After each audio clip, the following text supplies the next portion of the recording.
evening, good morning, good evening, good afternoon, wherever, whenever, however you all are. Welcome to Clobby's Comic Shop now on Saturday night.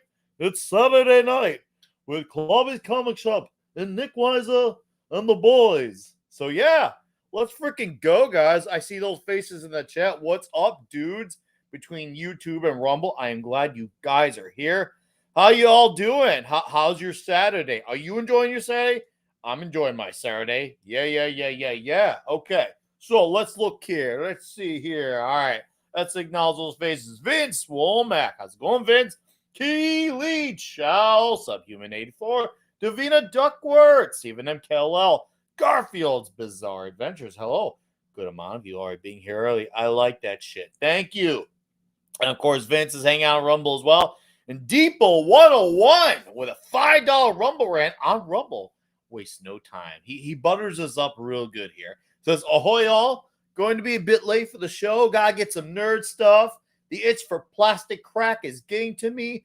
Hail to the first official Saturday edition of Clobby's Comic Shop. Let's fucking go. Thank you, Deepo. Appreciate you, bud. And let's see here. Anyone else is around? Hey, look at that. It's Student Gal. What's up? The Shadow knows. All right. Will this be? Oh, dude, we're going all in. Trust me. We are going all in. We're going so in. It's be the same. We're gonna react to the same way like Beavis and Butthead react to the statue of a naked man. They say great art is difficult to understand, but easy to enjoy. Hey, Beavis. It's hard, but it's not like hard. Yeah. So yeah, if you got them, get them out. We're gonna be. This is a drinking stream. We may be on a different day, maybe slightly earlier, but the drinks remain the same. So let me bring in my dudes here. And I'm just gonna bring them all in the same time, and then we'll round it out. So, welcome to the show, Joker, aka from Velvet Room. How you doing? Doing fantastic. Really glad that you had me on here. Of course, I just put out my review for Great War Separation #2. Also reviewed Great War Separation #1. Fantastic series so far. So I'm really excited to get talking about, especially what happened to Salazar. I mean, that was probably the watershed moment for that book. My favorite villain is Absolute Zero. I mean, it's such a cool character design. Dude, but that's my basic takes for now. But yeah, I do Velvet Room Publishing. I'm on YouTube. I see Student of God and Garfield in the chat, so they know my content. I'm getting back into that since I just moved. But that's high and low, so I'll give it off to the rest of the panel here. All right. Hey, well, happy you could join us. I've been wanting to have you on for some time. I did say one day we're across that bridge. And today we're crossing that bridge, so happy to have you on board. And welcome JT Kirk, a guy who hangs around with our buddy Dave C. And he's been a member of the channel for a bit, and I know he's been really enthusiastic about these books. I was just like, I gotta get JT on. How come that hasn't happened? Shame on me. So better late than never, sir. How are you? Indeed, and it is an honor. I'm glad that this is finally the day that it happens. Doing well, sir. Had a music gig at my other job earlier today, so had some fun outside, but glad to be in the AC. And for those of you who can't see, over my shoulder here, I have the Rippaverse short box, and it is almost full. The one that they were selling a little while back, it is almost full. So what you're saying is we need to do another one soon. Yes. I was gonna say, I think he's trying to tell you something, Andrew. Yeah, I am collecting those things. So, and of course, the Rippaverse hat back there. So, small fan, you could say, small fan. But when you said that you were going over the Great War of Separation, this is one of my favorite comics, I think, of at least the last decade, if not going back more. So, I was like, when you asked me, approach me, I was like, hell yeah. How soon can we go on and do it? So pleasure to be here. So hope we have some good fun. I think we will, sir. I believe we will. And before we introduce him in, yes, big congrats on Saints and Sinners reaching 500K. All the goals were reached. I will drink to that. Congratulations. Hell yeah. I was so happy to see that. I was just like, hell yeah. Thank you. And and Deeple is now a monthly supporter on Rumble as well. Woo! Oh, it's Awesome. my buddy Adam Krigler. Oh, hyped to meet you in Chicago. Adam, what's up, dude? I can't wait till you come out to Chirac and we have some delicious Chicago tavern pizza. Shout out to Adam at the Krigler show. I can't wait, dude. I'm pumped. What's up, Steve Mitchum? How you doing, Steve? I saw a new name, Static's Beard Crusties. Love that name. Welcome to the show. Enjoy your stay. All right. ND Andrew. I saw you in the flesh a few weeks ago, and now we finally have you back on here. It's been a bit, but I'm just glad you're here. It's about damn time, dude. It's been a hot minute, man, and part of that is because like your show was running at like the same time as my comic book review show that I have with my buddy Spencer. And then on top of that, things have just been so busy in general over the Rippaverse, if you guys haven't noticed, which I'm sure you have. So we're just, we're putting out a couple of books this year. Might do one or two more. We'll see. Maybe one or two more that you haven't even heard of yet. We'll see what happens there. But yeah, it's great to be back, man. I love you, buddy, and it was great to see you in Dallas, and I can't wait to see you again. Hopefully, probably not till MegaCon. I'm guessing is probably when I won't get to see you again. But I don't know when, but whenever it'll be good. It will be good. I don't know when. Well, I cannot wait because you are my brother, and I love you and I appreciate you. Love you, man. All right. I'm so glad to hear. Yeah, Eric, yeah, too busy greenlight a bunch of books as we speak. And that could be a little bit literal as well. Okay.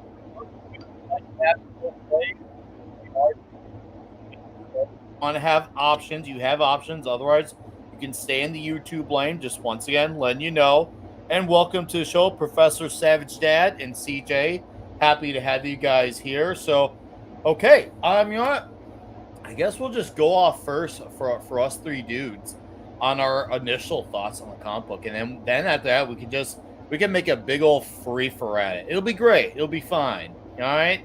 So JT, I'm gonna let you be the leadoff man. So think baseball here. You gotta come in hot.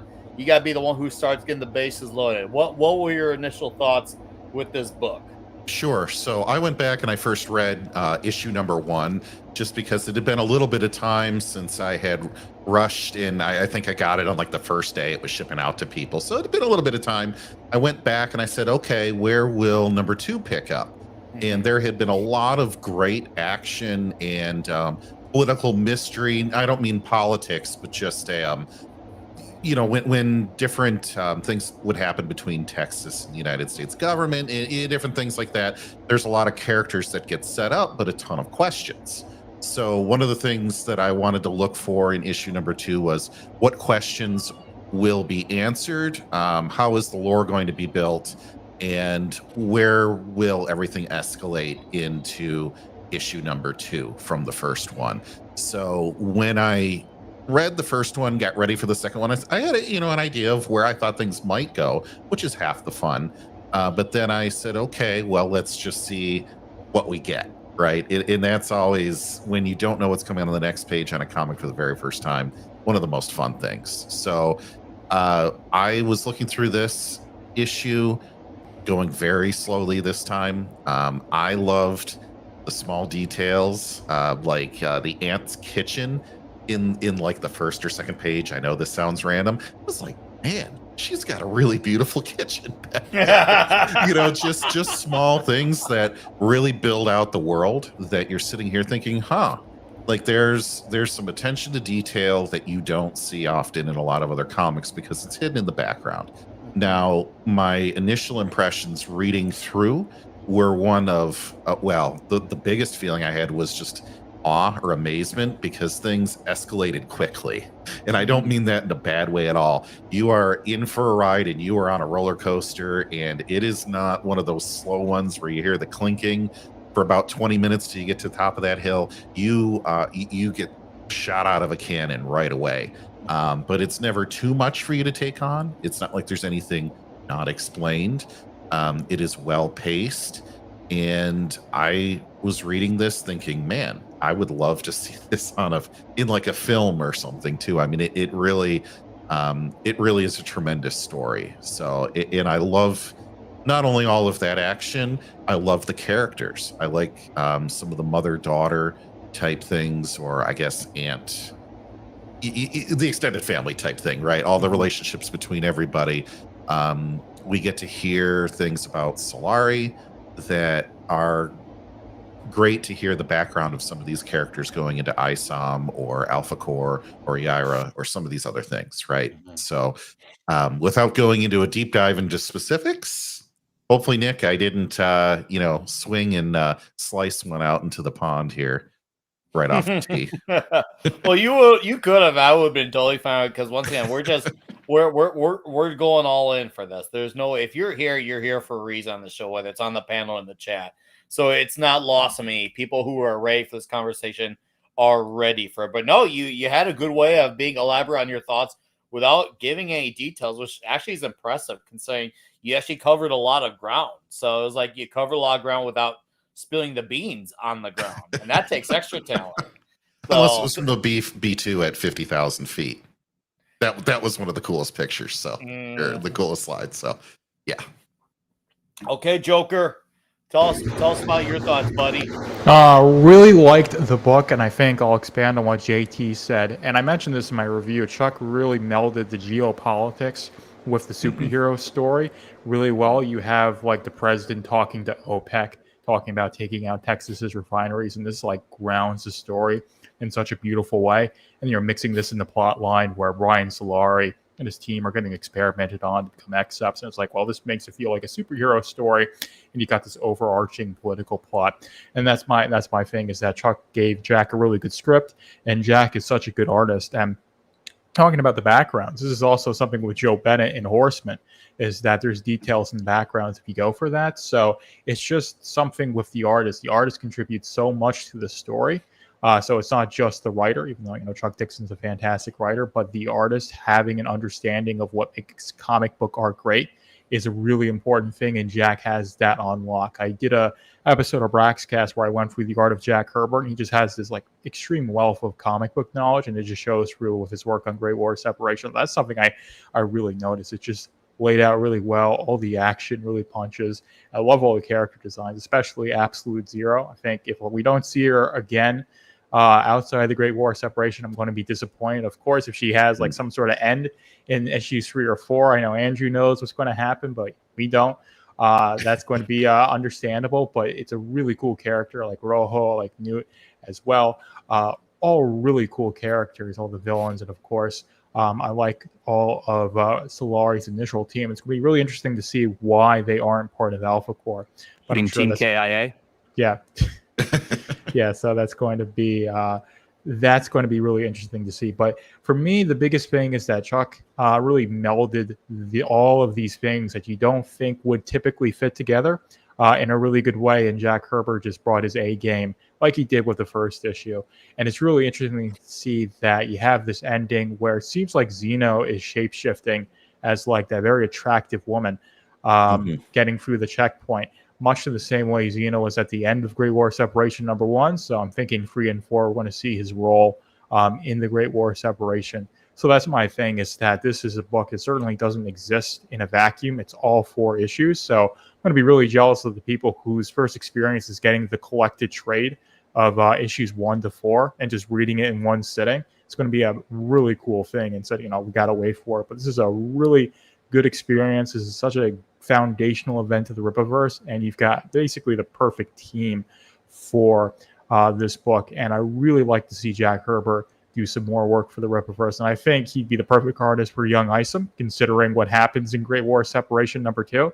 So that's going to be what I'm going to keep on saying to try and make that happen, Andrew. So when you talk to Eric next, that's my personal recommendation. But if not, as long as if Jack Herbert does something else for the Rippaverse, I'd be really happy, because he's just such a fantastic artist. So if you can keep working with him, definitely would, because he's probably made some of the best art for the Rippaverse, other than Joe Bennett. But like Joe Bennett's made so much, and everything's been so good. I mean, Zalen, Horseman, it's like unmatched. But like Jack Herbert's art is like, I'd say like right alongside there. And I just love to see more of it. But yeah, definitely going to be really interesting to see the conclusion of this because we have such a great beginning first half. So getting to that like end, it's going to be really dramatic. But that's my initial take so far. So I'll hand it off to whoever you want to hand it off to. I think I'm gonna go. I don't know if Andrew can or can't go, considering he's part of the company.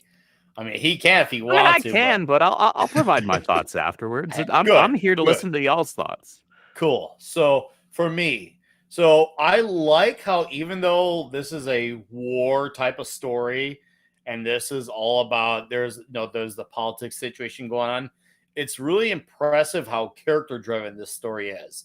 There's a lot of character stuff going on, even with all the fights and the art, like the arguing, the endless arguing, whether it's the Texans arguing about how they're going to deal with their situation or how they're dealing with the outside forces, whether it's the president of the United States or the president of the United States arguing with people outside of the country. There's a lot of movement there, and yet we have so much character stuff going on. And to blend that's usually is very interesting. And I like how with Marco Lesko, because we changed the colors from Marcos Martins to Marco Lesko. So from Marco to Marco, I saw what you did there. I do like that Lesko, whereas Martin's brought a very like super colorful world, almost like once again he's perfect for like Zalen, bringing the Kirby crackle to that. But for Lesko, he helps bring Jack Herbert's art to more of a cinematic feel, and I love the cinematic feel. And considering that we're having basically a war movie, it's kind of more in a way it's more fitting. And I love Jack's art. I mean, I've been around since when he started doing Action Comics with Dan Jurgens on the Rebirth Superman run. So it's nice to see you guys pick them up. That's a great get right there. So I remember liking his art then, liking it still now. I really love the narration too. I love the narration. I'm a big sucker for narration because a good narrator can get the story moving a lot. And yeah, even with all the pages aren't wasted. This isn't like a idea where it's like hey, here's this idea that could be done in 20 pages. We stretched it out to what 70, 80 pages book was 70 or 80, I think. No, this is 80 pages of story, 80 pages well warranted. And of course, I love seeing all the additional characters, whether it's on the Texas side or in the villain side. And the fact that there's an upgrade for the villain side is even wild. So I was like, hold on, we're doing upgrades now? So, okay, so we got some Suicide Squad element going on in here. Okay, I could go with that. And man, Brian Solari, it's crazy how Alpha Core are like everywhere in this universe, whether it's the before times or the current times. And Solari, man, it's cool to see. We're basically getting his origin story kind of weaved into this. And I love seeing where he's going with that. And I love how, as a character, he's the lead by example type of guy. And we'll get into, obviously, that later on. But I was like, wow, if only more leaders of any country did that ever. Oh, hey, we're doing this thing? Okay, I'll go first. Said no actual leader ever. So it was nice to see that happen. I was like, wow, I like this guy. But I got to give an extra big, like, huge honorable mention to Governor Plessy Sanders. Governor Plessy Sanders. I was going to say, is Nick, the best line in the damn book. Yes, I'm gonna tell you, Governor Plessy Sanders reminds me of when I was 10. I thought being president had to have been the cool thing because you would see movies like Air Force One, Independence Day, and see these presidents being all alpha badasses. And then reality kicks in a few years later. You realize, oh, shit. But man, Plessy Sanders, it's like, I know he's not president, but to me, he's got that coolness that those presidents have. So he is the biggest badass I think dude, I've ever seen, like in that. Gosh, and I have no idea if it's going to show up here at all. If I can show just a little bit of maybe for those who haven't read it, what he looks like. It's hard to position. That's the governor. And if I can get it to, it's tough. Sorry, guys. I'm big in you right there. Oh, and that's my kind of guy. He likes focus. bourbon. If he were real, we'd be friends. I don't know how I'd get his number, even though he's a governor. That might be an accessibility issue, but him and I would be friends. So I could see that that friendship, that chemistry really working out. And of course, the action is great. And of course, seeing younger versions of characters is great. And considering now that ISOM 3 ended up coming out before, we got to now see, what was it, Harriet Silman's power getting done on her first proper fight, which is cool. And Mama Silman. Oh, so that cool scene to that see. Joker is So holding cool up to there. see. That scene where you have one of the, I guess the U.S. accepts trying to go after the governor, Plessy Sanders. There, he is going into, I guess, their version of the Oval Office or the executive office there, and just tries to laser eyes him out of existence. Does not work, and then this governor just has. I want to make it YouTube safe. 6 pew-pews, dual 6 pew-pews under the desk, and he just stands up and deletes the guy right through the laser eyeballs.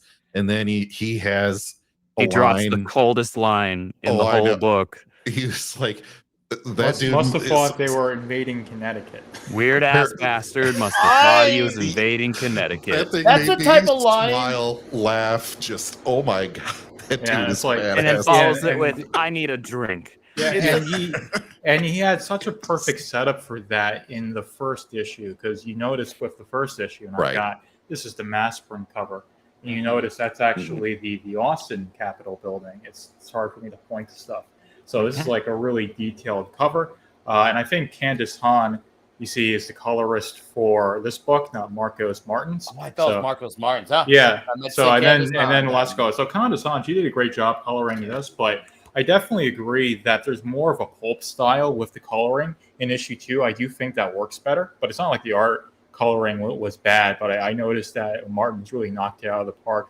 If I'm getting it correctly, because there's so many freaking there's Marcos. a page. We have a lot of Marco Lesko joke. Yeah, we have a Marcos running Lesko. joke on the That's team where it's we collect Marcos. Yeah, exactly. Marcos's. It's we've got Marco our Lesko, concept artist, we've got Marcos Martins, the colorist, and we've got Marco Lesko, the colorist. So we've just got we're just waiting for the next one to roll along.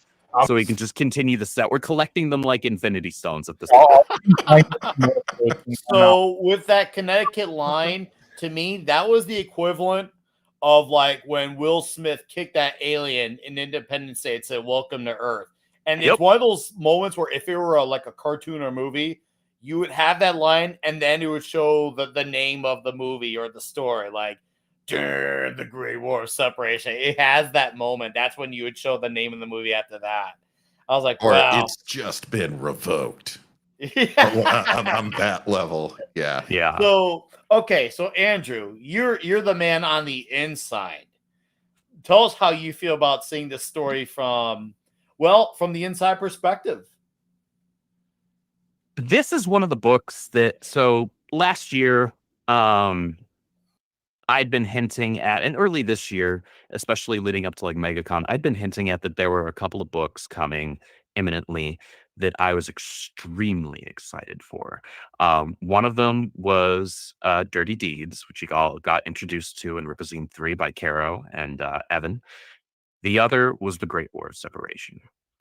This story, man, when I first read the whole script, I mean the whole thing, not just issues 1 and 2 that y'all have seen now, the whole thing, I was blown away by what Chuck managed to pull off with this story, because he manages to set up so much stuff that's going to relate back, or even technically relate forward, to stuff that y'all have already seen in the Rippaverse. But it also created a lot of opportunities for stuff that is now already in the works and moving forward. So there's stuff that's going to come out of this miniseries that is going to have a lasting impact. And seeing y'all receive it as well as you have has been super rewarding, because, on the back of the cards, right back of, I believe it's Solari's card, right, from deck 1, it mentions the Great War of Separation, right?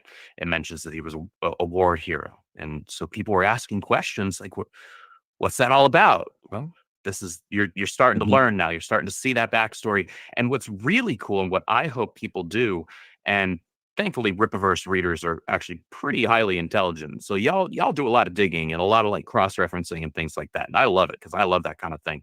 So it's going to paint all of the interactions that you see Solari have moving forward. And even if you like go back and you reread, say, Alpha Core, or, even to a lesser extent, his appearance in Horseman Welcome to Florist Park, right? And any appearance that he really has outside of this. This backstory is providing some crucial context for his character. It's laying some real groundwork. It's telling you a lot more about who he is than we knew before. And Solari is one of my favorite characters that we have right now. And I'm really, really happy to see his backstory because this really is, it's a combination of things. It's a combination laying the groundwork for the Rippaverse. It's a foundational mini event that we have, but it's also kind of Solari's origin story. And to a lesser extent, ISOMs. So, you guys are getting like little tidbits in here. They're getting layered in that are just going to get built upon more and more as we continue to go and continue to grow. And that's a super exciting thing for me to see and finally get to see you guys react to. And it's very rewarding that it's such a positive reaction. So I'm glad, especially, I forget who made the comment, but one of you made a comment about, I'm glad that it's not just a typical war story. I've seen comments of why isn't there more actual war and this and that and platoons and things that, like, the truth of the matter is that's not how war's fought anymore. So we're telling a story here that is far more personal than just having armies go at each other. You could do that, but I feel like that would be kind of boring by comparison, because the reason why we're telling this story is we want to give you more reasons to care about some of the characters that we have. A lot of people who already liked Brian, now they're really, really like Brian, right? And he's not even exhibiting, the same powers that we see in Alpha Core 1, right? It's very, especially in, the first issue of Great War. But now in Great War 2, yeah, you're starting to see him exhibit his super strength and things like that. We even get to see him like start to kind of fly. He's trying to work it out. But it's really cementing him as a lot of people's favorite character. And with him being one of my favorites, that makes me super happy to see. Yeah, and I think the book even says that, to your last point there, is that this is not a linear warfare exercise, that things are going to come at Texas from every angle. And so I loved that line because it programs the reader, or not programs the reader, but lets them know that we are not going to see, one big cumulative battle with tanks and, helicopters against superheroes or supervillains, right? That we are going to see a lot more interesting things, perhaps with drones, perhaps with undercover agents. We already see, a lot of the different abilities that people have to change their shape or appearance that might get used later. So we have a lot wider expectation or idea of what conflict might happen in issues 3 and 4 that isn't going to be just this land battle where, frankly, even in this universe, I don't think Texas could win against the entire rest of, whatever the U.S. is looking like at this point, right? Since we know, what is it, Broomhilda, or however it's pronounced? Brownhouse? Yes, thank you. Sorry. Yeah. You're good. You're good. Well, has already broken away, right? They're like, oh, we can't have another repeat of that incident, which I love that too. Yep, there we go. The infamous Cool. map from issue 1 from Irene Strikalski. Yes. Yep. Yeah. Yeah, guys. If you aren't familiar with Rini draws, Irene Strikalski, incredibly talented artist and incredibly talented world builder of her own. So make sure you check out her stuff. I had a question, if I might. Fire. There is. That's why I'm here. Yeah, there's a lot of, I guess, subtle attention to detail on how the service people are represented in this book. What I mean is, if they're holding some type of a weapon, I'm trying not to get you in too much trouble here on YouTube, Nick, but I'll leave it general, right? They have good control where their finger is not on the thing that will actuate the action or The uniforms look, pretty darn good as what they would realistically be.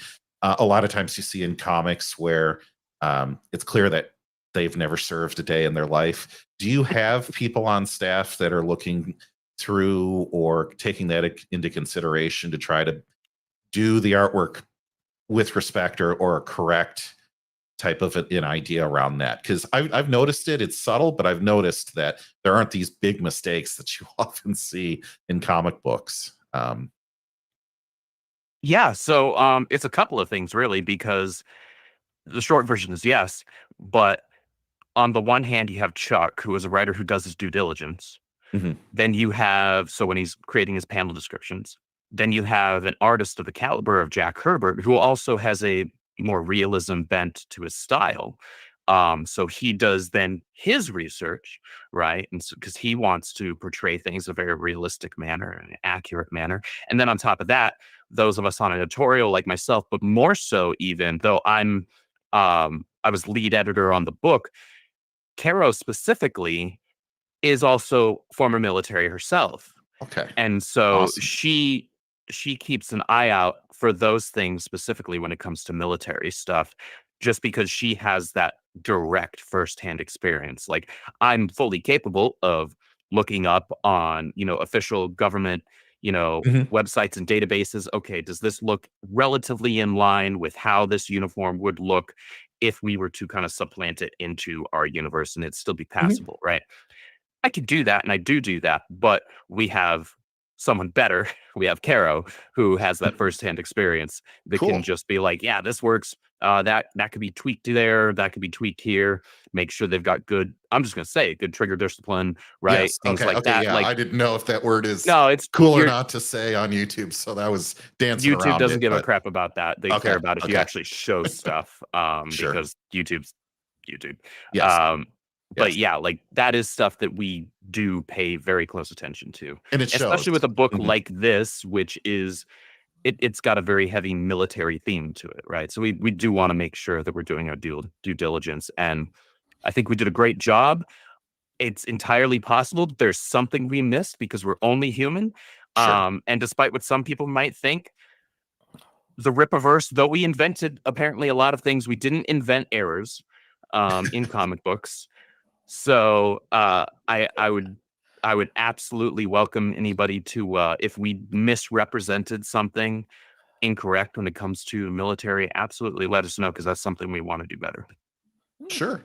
So I my think you guys are doing a great job on that, by the way. So Thank you. yeah. and I feel the same way as JT. For me, I don't feel like there's usually an intention to mess things up. It's have enough of something to respect something that you recognize where it comes from. Obviously, Carol, point of reference, but also having a little splash of it, have it being your own thing, because that's fine. Because I don't really over obsess with it being 100% accurate, because once again, it's comic books. Things get a little bit more out there, a little bit more crazy in comic book worlds, and It's I also want to our own imagine. world. It's I not want the to real imagine. world. I'm not afraid to imagine a world that does not look like my own. I do like that idea, and people forget. Don't get me wrong, it's cool and anatomy looks good, but I don't mind it when it's exaggerated too, because we go to comic books for literal escapism, and it's like, oh hey, yeah, it's Mhm. nice when you have those references that resemble real life. It's nice, but it's definitely not my expectation, because I won't get lost in the story. I don't want to know what direction I'm going, except where the story's going. I'm Yeah. traveling with the story. But Yeah, as far as yeah, for me, sure. it's like I'm not trying to stay. I'm trying to stay straight lane with the story, but I don't mind getting lost in it. That's for me. That's the beauty of it, is when things go crazy, because it's like, well, yeah, of course you did that. It's comic books, so why not go for it and shoot for the stars and be crazy? So yeah, and I feel like this book kind of balances the two out. There's a lot of like crazy things going on, but there's some super grounded elements as well, and that's a tough thing to blend and still make you feel really rooted in a really dark, very political story. You're blending a lot here, and yet That's it a still credit feels to Chuck organized. and Jack, honestly. Mhm. That's just a credit to like their talent and the caliber of people that they are Mhm, when it comes to mhm. being creatives. Like, not anybody that you pull off the street or pull off, I don't know, YouTube could like write a story and execute a story and execute the art like that. That's all on them. They're just like top talents within their fields, man. And it's always a pleasure anytime Chuck turns in a new script. And anytime I get to see a new page turned in by Jack. I've said it before on Rippaverse streams and other streams where I've talked about Rippaverse books. Like when I'm lead editor on a book that Jack is on, it's so nice because I just like look at the pages and I'm like, yeah, no notes. But thanks for turning in the work. That's basically all you got to do. Like, this looks awesome, man. Thank you. Like, but that's what happens when you work with like professional caliber people, you know. And Jack has been around the block. Oh, he's a wonderful talent. He is absolutely, and I'm sure you once again you know him as well as I have for as long as we both have. That the dude's absolutely capable. He can do a big crazy space battle with super duper powered beings, but if he needs to have something more to the ground, the man's got the chops for it all. He really is a really incredible artist. And yeah, he was, you know, when he was in DC, obviously he was respected, but he should definitely had more attention than what he got. And luckily, it feels like this book is definitely putting some respect on his name, as it should, because the dude is so freaking good. So good. I love Jack Herbert. Also, this line here about Flores Park, I'm going to begin. Dude. Oh, that never heard of it. Oh, dude. Yeah, I loved that line too. Oh, man. You know, I noticed this book, you know, it's a mostly serious book, but the moments where it plants in humor, it's perfect. It's also like, haha, wink, wink, nudge, nudge. You get that? I love those moments. Absolutely. I appreciate those small moments. And holy rogues gallery. I'm like, you guys really up the ante on the rogues gallery. It's like, I wonder if we're also, you know, you mentioned it's a subtle way of introducing Isom, subtle way of introducing Brian Slar. It also feels like we're going to have the rogues gallery of a lot of these heroes and just of, let's just say Flores Park in general being brought forward in this book. It feels like there's a lot of origin story going around here with this one. If not, at least planting the seeds for them. Allow me to put this in your head. Sure. Because Eric is a very forward-thinking guy when it comes to how he wants his universe to be built out. Chuck is a very accomplished and forward-thinking guy when it comes to the writing. The only one of these characters that we still see in the present books is Brian. So, who out of the rest of them on the Texas side or the U.S. side, which of them are even still around? Are any of them still around? That's something to really think about, because if they are still around, why haven't we seen them yet? Oh, yeah. If they're still around, if they're still alive, why have we not seen? Why would Solari not already be working with them? Right. Interesting. That's a very you are creating a very unique seed of a plant I've never heard before. I'm like, where do I plant the seed and how do I let this one blossom? Because I don't know where to create a garden for this one, Andrew. What have you done to me? Am I thinking here? But hey, I know you. That's what you do. No, I'm glad. Don't change that, because I want to be able to like be, you know, when it's time for me to like face plant on my pillow. Like, damn it, what was Andrew saying? That's where I should be with my life. And that's probably where I will be with my life and thinking. So, yes, you could sit around and stew and it will work on me. I'm like, damn it. He's letting that shit boil. Now I'm going to think about it until forever. No, seriously.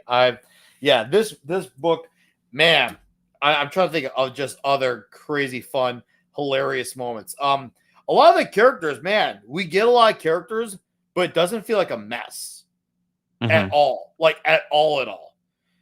That is impressive to do with an ensemble. Basically, it's an ensemble cast, if you really think about it. And usually it's easy to mess it up, especially when you have a lot of ground to cover. And you're the second issue of what we've now learned is 4 issues. 4 issues. So okay. So we're Yep, halfway those through the beans have been story. spilled. I've been trying to figure out how this type of story can end, because it's like they're halfway and I've been theorizing in my head. I'm like, I don't know how this is gonna end. I'm trying to think, like, it's Not like, well, okay, Nick. Probably not well. You know, The way it's going. I almost recommended a book to reread, but I'm not gonna. oh, Okay. I'm not gonna You give like you that one for free. a Sorry, book to reread. I'm not gonna give you that one. Oh, see, because that would give me so much satisfaction. This is now clearly just being done out of spite. Now I can Not spite. It's done out of love, kind of. spiteful love. We're gonna call it. Joker, you got anything you want to add to this? Yeah, I think I'm big in you. yeah, this scene with Solari, this is the scene where he says, like, I want to go first. I'm not going to put my team through anything I'm not willing to go through myself. And this is a really good drawing. Can't see on the camera, but just the way you see the folds in his clothes and how well drawn his figure is. But this is like what really cemented Brian Solari. Is just like, he has this moral code. And of course, you see in Alpha Core 1 especially, he's a bit brash with how he acts. But he has this extreme moral character about him. And that's what it's like, wow. That's like what really got me as like upping Brian Solari as a character for me. I still really like Braxwell. I really want to see how Braxwell plays into everything. Of course, I named my Rippaverse podcast after Braxwell. And of course, I think it just works as a name, Braxcast, rather than calling it like the Isom Cast or something like that. So I like that. Of course, I got the really cool logo. But anyway, that was probably like the moment for me in that book where it's like, wow, Brian is like such a cool character, and like I really want to see like how he develops in Alpha Core 2, and of course his other appearances, because the Alpha Core is just like everywhere. Because this is a Flora Spark centric book. This is taking place with, or we're having a bunch of supernatural or accept related events, and they're the police department that deals with all the accept level threats, and those are always happening in Flourish Park, so we see them a lot. But it'll be really interesting to see how Brian's character keeps on keeping on with that context that we've gotten. And I think that's the biggest thing, is that this is a really interesting origin for Brian Solari's powers, at least not his time where he became a general. So it's not his true origin. I think that's the way Chuck likes to write things. And then the other thing, I actually interviewed Chuck Dixon. That was Braxcast number 50. That was a really cool episode that I did. And one of the things when I talked to him about Great War separation and Isom, as a child being in that was their way of putting the home front and having that home front showing, and then of course mixing it in with superpowered stuff as well, and it being like a reveal of how not only Harriet being an accept, but we know that from Isom number 3, and we see, hey, that's mentioned in Great War Separation number 2. And of course, I read Isom number 3 before Great War 2. It's like, I haven't read Great War 2. And then reading that, it's like, oh man, that's so cool. That as well, like, it's a really good melding of everything, like of the home life, like becoming, fraught for, which happens very often in these war scenes. And this is definitely more so along the lines with something that's non-linear warfare. So I like that line as well. JT mentioned that it really gears the reader into thinking of this as a very unconventional war, and one where the accepts are being used as the weapons, and these are small-scale battles with very high-level combatants, which honestly makes sense. And that's, the direction that we are going in real life. Of course, we've got the drones and everything. That's more or less the direction. I'm not sure if we'll get genetic modifications where we'll have people able to punch walls and fly and stuff like that. Maybe 50 years from now, who knows? But it does seem like we're having that direction where there's a radical shift in warfare, like there was around World War I. But regardless, it's really cool to see that happening real time, and that being a slightly realistic way of these two military forces shifting the way that war is done. It just helps keep the story grounded. It really mixes everything together, but it doesn't feel like it gets lost. Of course, there's a lot of characters, so it's hard to wrap my head around all the characters that are introduced, but it's not something that makes no sense. It's you've got Zdarsky, she can run fast. You got Salazar, he's the Fire Guy. You've got I really forget the name for the others, but of course you got Brian Solari leading the pack, so it all feels very grounded. Of course, you got Rojo, the insane one, Absolute Zero, and I think you got Newton Stallion as well. Let's see, Suffering Pedro. Yeah, I mean, I watched like half of season 1 of the Mandalorian, and I like that. But of course, the whole Gina Carano thing happened. I kind of tuned out, and of course, like I've had no reason to go back to Disney Star Wars with all the stuff that they've done. It's part of the reason why I like reading Rippaverse books, and there's plenty of other ways to entertain myself rather than watching Disney Plus. But that's really off topic. But anyway, there's just so many elements in Great War of Separation, and Chuck mixes them together so well, and that's really my biggest takeaway from Great War of Separation. It's like I did not miss much. I feel like because I always read everything once, and I write my review and then I film it right away. It's just to get my thoughts out there. I kind of ramble because I don't structure things with scripts, so I'm always really surprised when people watch my reviews and say that they're good, because I'm like, well, I feel like I'm just winging it, but I do try to keep things a bit structured because I write out my reviews first and then I do them. But always like reading from the perspective of like, what do I think about this book? Do I like it? And of course, with the Rippaverse, is this expanding the universe? And my answer to that has always been yes. Like every issue I've read has always given me more information about the Rippaverse. And it's like, well, I just want to get the next book because I just want to keep finding out more about this universe. Even the short stories, with Salvage and Saoirse and Dirty Deeds, which was a really good story. Edwin and I nerded out about that on the Brax Cast Live around the time that came out. And he really liked that story. He also really likes Alan. So he's a sci-fi guy for sure.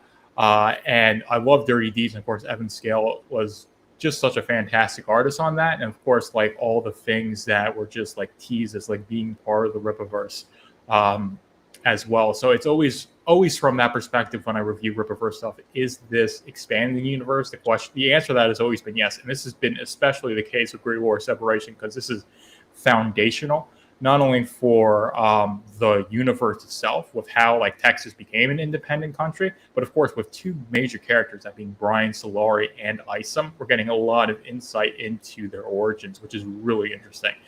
So it just makes us feel like an event that is coming at the perfect time for the Rippaverse, giving us a lot of context so that when these things happen later on in the Rippaverse, we'll be able to refer back to the Great War. And we'll see a lot of Astra saying, read Great War number 2 or read Great War number 3 when we see Brian or Isom talking about something. It's going to be really interesting. But that's my basic takeaway there from a lot of stuff. And I could probably keep on talking, but I just really like what you guys are doing at the Rippaverse, Andrew, because it's always expanding the universe. It's always building this canon that isn't going to just be washed away in this need to reboot everything. So you feel invested and you feel like what you're reading matters. And it's also, at the ground floor, we're still, just over 3 years into this. So there's still so much that we want to find out about these characters and these books. And we haven't really gotten into like the high level issues. And of course, when the Saskas talk about like Yaira, they're like, well, we got like Yaira number 100 planned out. Like we know what's going to happen to her in issue 100. They're not kidding. And I'm sure they're like that with Bloodroof as well. I mean, Bloodroof, like you read Bloodroof number 1, and that just has so many implications. And of course, you read Isom number 3, and that you refer that back to Bloodroof with the beginning of Bloodroof with Cain and Abel, and the fact that Isom got his powers from Jesus healing one of his ancestors. It's like, the Old and the New Testaments are actual things that happened in the Rippaverse, and they have implications for the modern world in the Rippaverse. That's really wonder which miracle that was that Jesus performed. Yeah. I don't know. Probably. I think it's probably. I'm not sure. Matthew 4. When he healed multitudes in Syria. That's most likely that. But he said it happened in Galilee. But it could have been someone from Galilee who traveled to Syria. But that's just my knowledge of the Gospels. But that's what I'm thinking. If you wanted me to cite a specific verse, but anyways, it's just so much stuff when you read one and it has these implications for the other. But like Isom 3 gave us so much insight into Isom as a character, and then of course having Great War Separation 2 giving us even more insight into young Isom and of course Harriet Silman as well. And I really like the character of Harriet Silman. Of course, we knew a little bit about her with the Ripazine articles with her recipes, which I ought to make one day. I got a nice gas stove. They're genuinely great recipes. Trust me. Yeah, I have tasted them. Yeah, I have not used the oven in my. Pizza. I still want there to be a Rippaverse pizza style. Yeah, like of course. If Chicago has a tavern, if Michigan does the high rising crust, if New York does the big floppy, if Maybe I'll does the New Haven, we need a Texas pizza, Andrew. No promises, but maybe I'll poke Caro to write the next one for the next scene. We'll see. We'll see. One of the other cool things that I saw through this was a story that you don't necessarily pick up on first read, but it's there, and it's there in other comics throughout this universe, where war and conflict was first highlighted in this book by saying that we have an accept gap, and all the ones that we currently have that fit this definition are either in prison, in a mental hospital, or hiding in plain sight as like carnival freaks, kind of, for lack of a politically correct term for that, right? And so you could go non-PC on my channel, JT, please. Sure. I'm already. We're not tripping about It's it here. only my first time. I don't want to get you demonetized in a strike on my first day. I appreciate that, but Sure. please, like, I want JT Kirk raw. Sure. That sounds Sure. bad out of context. Wow. But, yeah. You know what I mean, though. The sun's still up. Yeah, it's not after dark yet. Anyway, so one of the stories that we get to see with that was, and this is not unique to any storytelling, even in comics, but the way that it's handled, I think, is going to be special in this universe. Is that there are a lot of people in different societies that are treated with disdain or disgust, contempt, and they just are not at the top of where people would view them in day-to-day interactions or society as a whole. And it's very easy to preach on this story, and this book does not do it. But what we are going to see going forward, because we've seen it in other comics that have already taken place later, is that when you put people that are downtrodden in society into a conflict situation and you come out as the victor, those people have a status that is elevated. If you think to different conflicts throughout history, World War I was a big one. Around the French and British Empire, you had people from India and Africa, and also the French in Canada. People don't realize that the French were sent to the front lines while the English Canadians. I don't know why you'd send the ones that are quickest to turn tail and run. Well, that was their strategy. I'm just saying. But the French, the Quebecois, ended up in the trenches, and the English, more often than not, tended up to be the fighter pilots.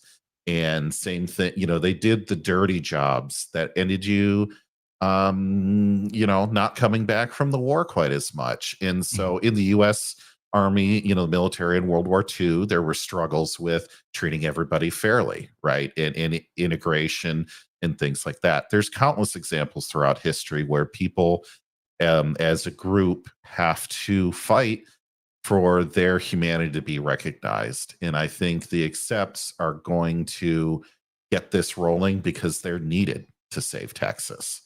They are the only thing that's going to save their butt at this point. And we see it's not perfect coming on later, but we see they're more mainstreamed into like a police department, Alpha Corps style, or a SWAT team. I don't want to make them sound like they're writing parking tickets, but seeing that transformation, I think, is going to be cool. And I don't know if anyone else saw that on first read or not, but I think that is really awesome to have that in there, just because it made things more interesting, lived in and real for those characters without shoehorning conflict in. Right. So I'm gonna add in my things on this. What I like about a story like this, it doesn't make me want to read it just to say, okay, I got this issue done and read. I take my time with the dialogue because I want to imagine all the voices of the characters. I want to look for the details, look for the clues. I want to make it feel like, oh wow, it's almost like playing as if I'm seeing it on my big screen. I love when I read a book like that because lets me know, one, I'm enjoying the hell of a book, that I'm trying not to abandon my book. So it's like, yes, please keep me here a little bit longer. Don't take me away. Don't pull me back to the right of me and get into the real world. I want to be lost here for my time being. Please let me stay. I don't want to leave. I love that. A second thing is my favorite part, and this is going to be the most stereotypical Rocky Balboa response of this all. My favorite part of this was the montage-like feel of seeing Brian Solari and everyone train once they became the guinea pig. I straight up had some Rocky 4. I had some Rocky 4, Rocky 3 music playing in my head. I had Rocky 1 music playing in my head when I was reading that. I was like, okay, where's Brian Solari? Where is he going to find his Apollo Creed?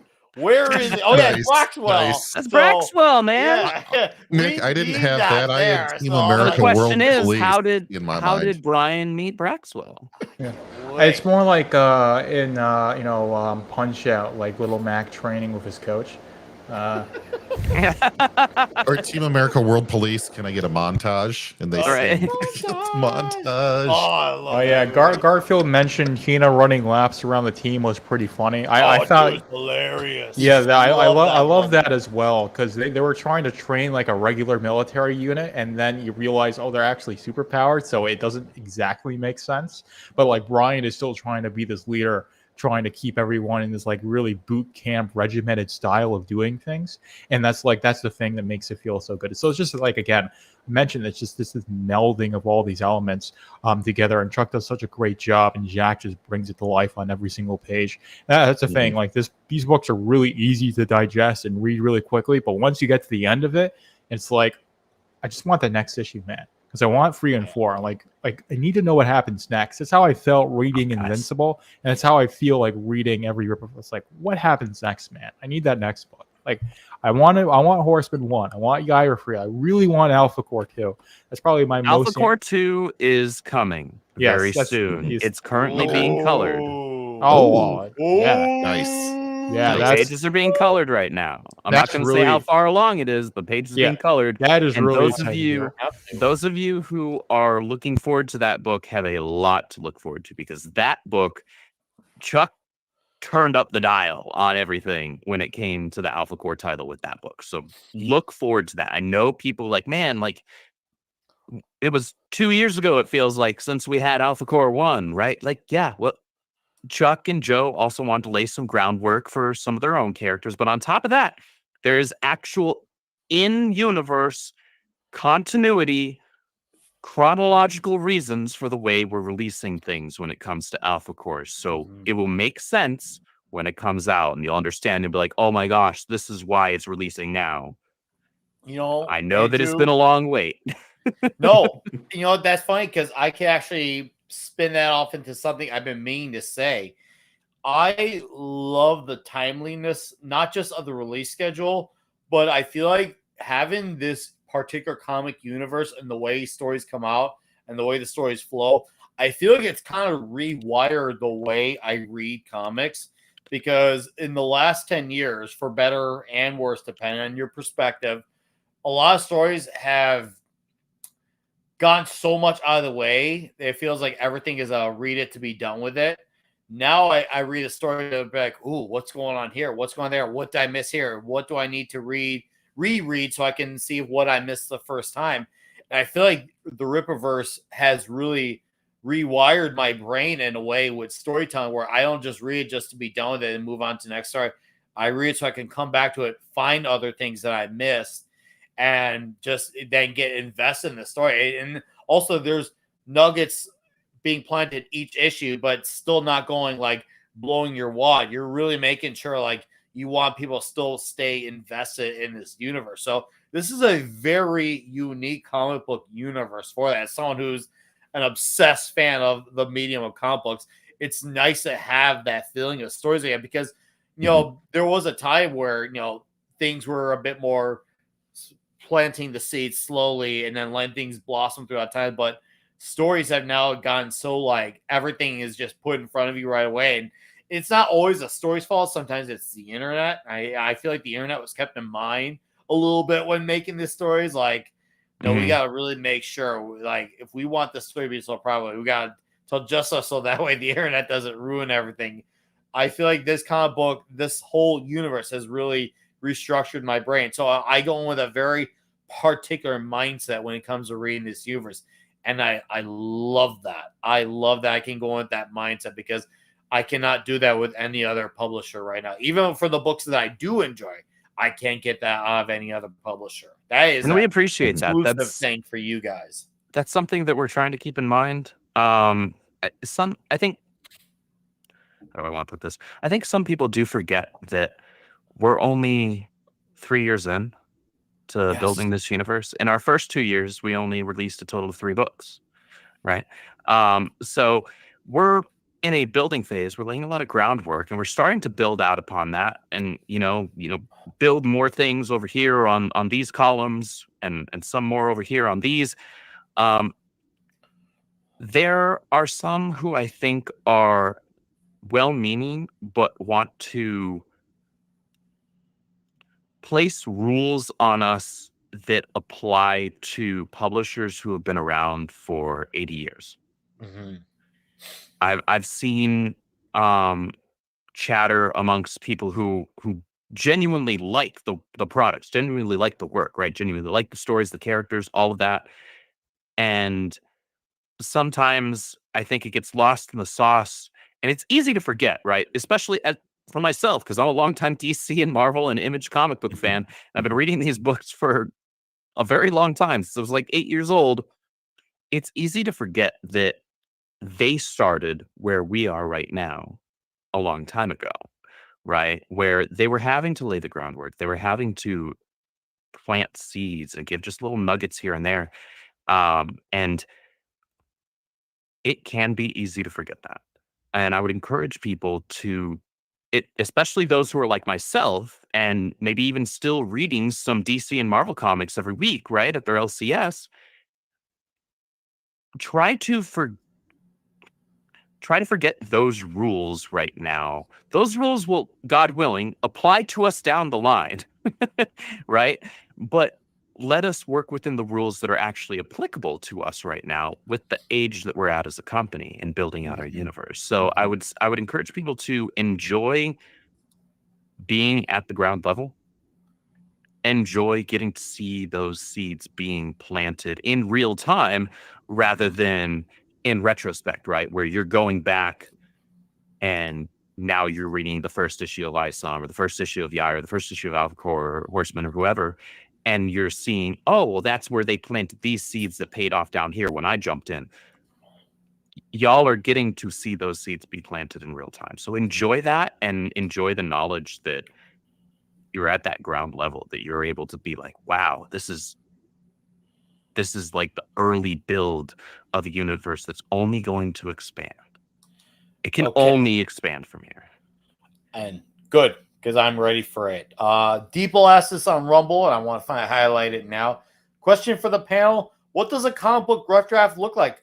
I don't know because I read, but maybe Andrew might be able to answer that one. And then we got one more question after that. So yeah, I can answer that question. It really depends on the writer, but more often than not, a writer will pitch an idea. The idea will get approved. Then they'll turn in what's called either a beat sheet or a loose outline of these are kind of the main points they'll want to hit in this story, right? And then after that, if that gets approved, then they'll have a more thorough outline that's like, okay, now there's some more parts instead of just like, here's points A, B, C, D, E, and F. Now you've got like A1, A2, A3, A4, not necessarily formatting it in that way, but the idea is that you're laying out some of the more important details rather than just like the few big items, right? Then you'll have a script. And now we work with people who tend to turn in like main drafts of scripts, right? They're pretty well and thoroughly like thought through when they're turned in. We don't really have to do much aside from like some writers do what's called fast drafting, where they're not, and it's not really on them anyway, because we have editors like myself, where they write the thing, right? They have their outline, they know what they want to do, they write the thing, and they hit send, right? They're not checking it for, whatever grammar and spelling and things like that. Maybe most of these people are professionals, and so most of the time there's really not much there to begin with. But they'll send that in, and that's kind of the draft, more or less. And if we have any revisions for it, say, oh, well, this thing doesn't line up with our continuity currently, or this is something where it's like, oh wait, this character is actually over here right now, so it doesn't work. What can we do to tweak that and make it either be somebody else or sort that out so that things remain in continuity? Because that's important to us. That's one of our key tenets, and it's part of Rippaverse ethic, right? So on the editorial side, we're the ones who will say to the writer, hey, like, if there's anything, these are the things, we'll give them notes. These need to be tweaked. Here are some suggestions, but like you handle that how you see fit and then send it back to us, and then we'll be like, yay or nay, right? So a rough draft of a comic book script, that at least it's turned into us, is more or less a finished script, minus any minor details that need to be tweaked on the editorial side to make sure it remains in continuity. The truth of the matter is that's a question that most at its like deepest level would be, you'd want to ask that to like Chuck or the Soskas or Mike or Eric or even Caro as well, right? And ask, well, what does your first script draft look like, and how does that compare with what gets turned in ultimately? Killer. Will Alpha Core 2 be a similar size to issue 1? 100 pages will be closer to 60. Is that NDA or do you got it? NDA. All right, there you go.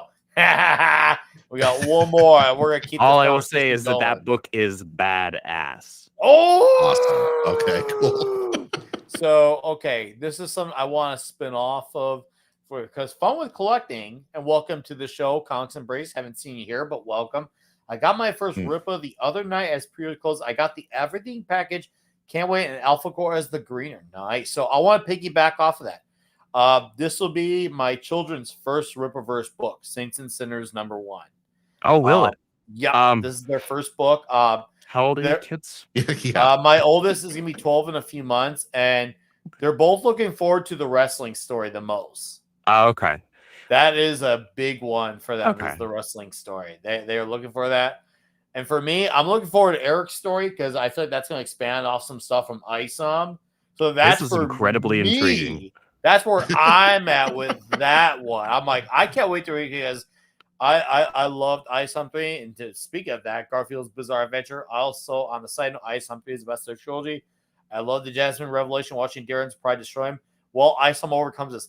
Oh, dude, ISOM #3 wasn't just a home run. That shit was a great trilogy wrap up, while still being a story that could move everything forward. Because, letting you know, yes, this is rooted in finality, but we're not done yet.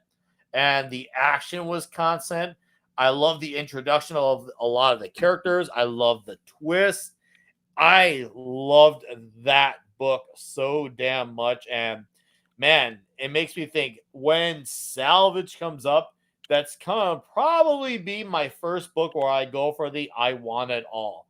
I have yet to do that for a book. Salvage is probably gonna be my book for that. So pay attention, Eric. That's gonna be my one. So you keep my name in mind when that happens. Nick, and that, let me tell you. Remember how I said the word when, not if it happens, when it happens. Nick, let me tell you right now, if you just get every cover, it makes it really easy on yourself because then you don't have to decide which ones you want to get. If you just get them all. Trust me, I get so conflicted.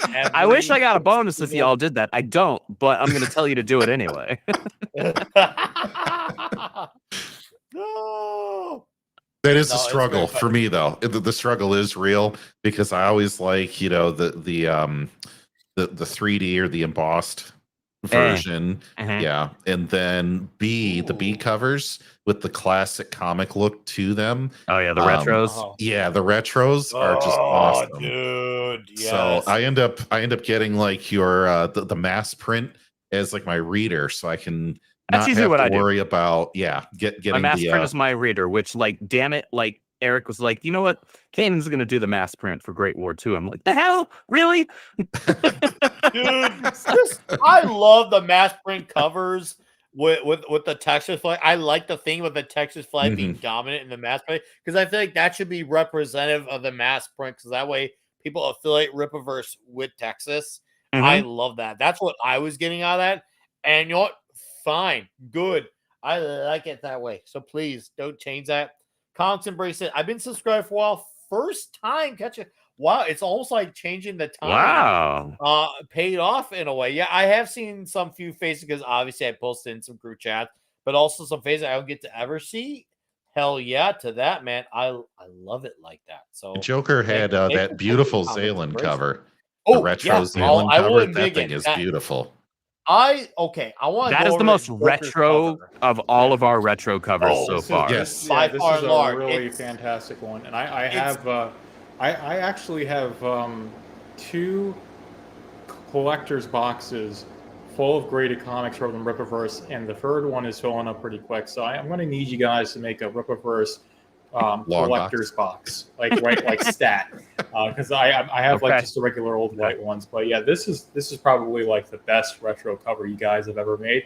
Always love that Rippaverse Code of Ethics, and then this is Blood Roof cover B, and this is a really cool cover Yeah, as that's well. cool as well. Yeah, so I absolutely love this. And Blood Roof #1 is such a fantastic book. And actually, my review for this book is my most watched YouTube video. So people loved my Blood Roof review. It's like 800 views, which is like a lot for a channel that has 146 subs. And I got like, I always get a couple more subscribers when I live stream. So I got back to live streaming yesterday. And I didn't have as many people show up as I usually did when I was doing it consistently because like I was just getting back into the schedule and you know working out in the algorithm. But I had some people subscribe, people who showed up for the first time, which was really cool. But yeah, when you guys mentioned retro covers, I love those cover Bs. Yeah, I mean, Deepo, if you don't like the retro cover, that's perfectly okay. I forgive you, Deeple. You're Yeah. a good guy. Yeah. But hey, we can't all be perfect. Yeah, but yeah. Well, that's why we offer options, right? Yeah. So that people can pick like whatever one vibes with them the most. Or maybe they're like myself or like other people where they're like, you know, just get all of them. Or maybe there's like two of them that you really want, right? Yeah. That's why we give the options. Yeah, this is other than one it and out. two. Oh! This is all just these aren't like all of my collector's copies. These are just my reading copies. So I've got the 3 Rippazines. I've got like literally all of the art books here. So this is like every single art book. That, Very nice. you Very guys have nice. put out. And the only one I don't have is the original concept art book because I have 2 copies of that and they're both graded. And I think on the Rippaverse Day sale, I was able to snag one, and I went through it on an episode of Raxcast just to go through it, and then I gave it away.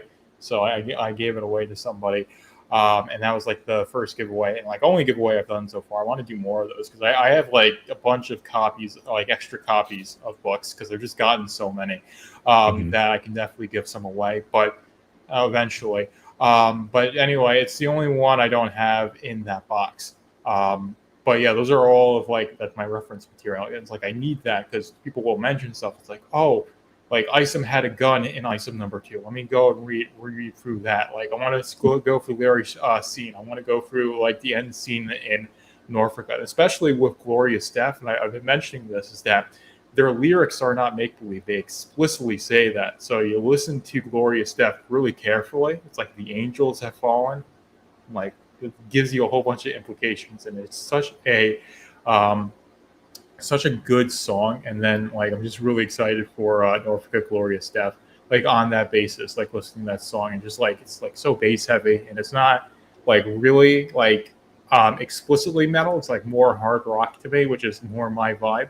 But anyway, just like everything, when something with the Rippaverse happens, like you always want to reference stuff, and I don't do it as much as I think I ought to, but I have it there like right under my desk, so I can do that now. I'm feeling a bit distraught that I didn't have that like stack of books. And it's a really thick stack of books, and it's just my reading copy, so it's not because I was able to.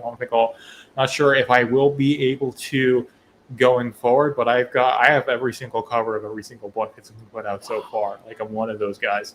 But I'm not sure how sustainable. We appreciate you. Yeah, I'm not sure how sustainable that is for me.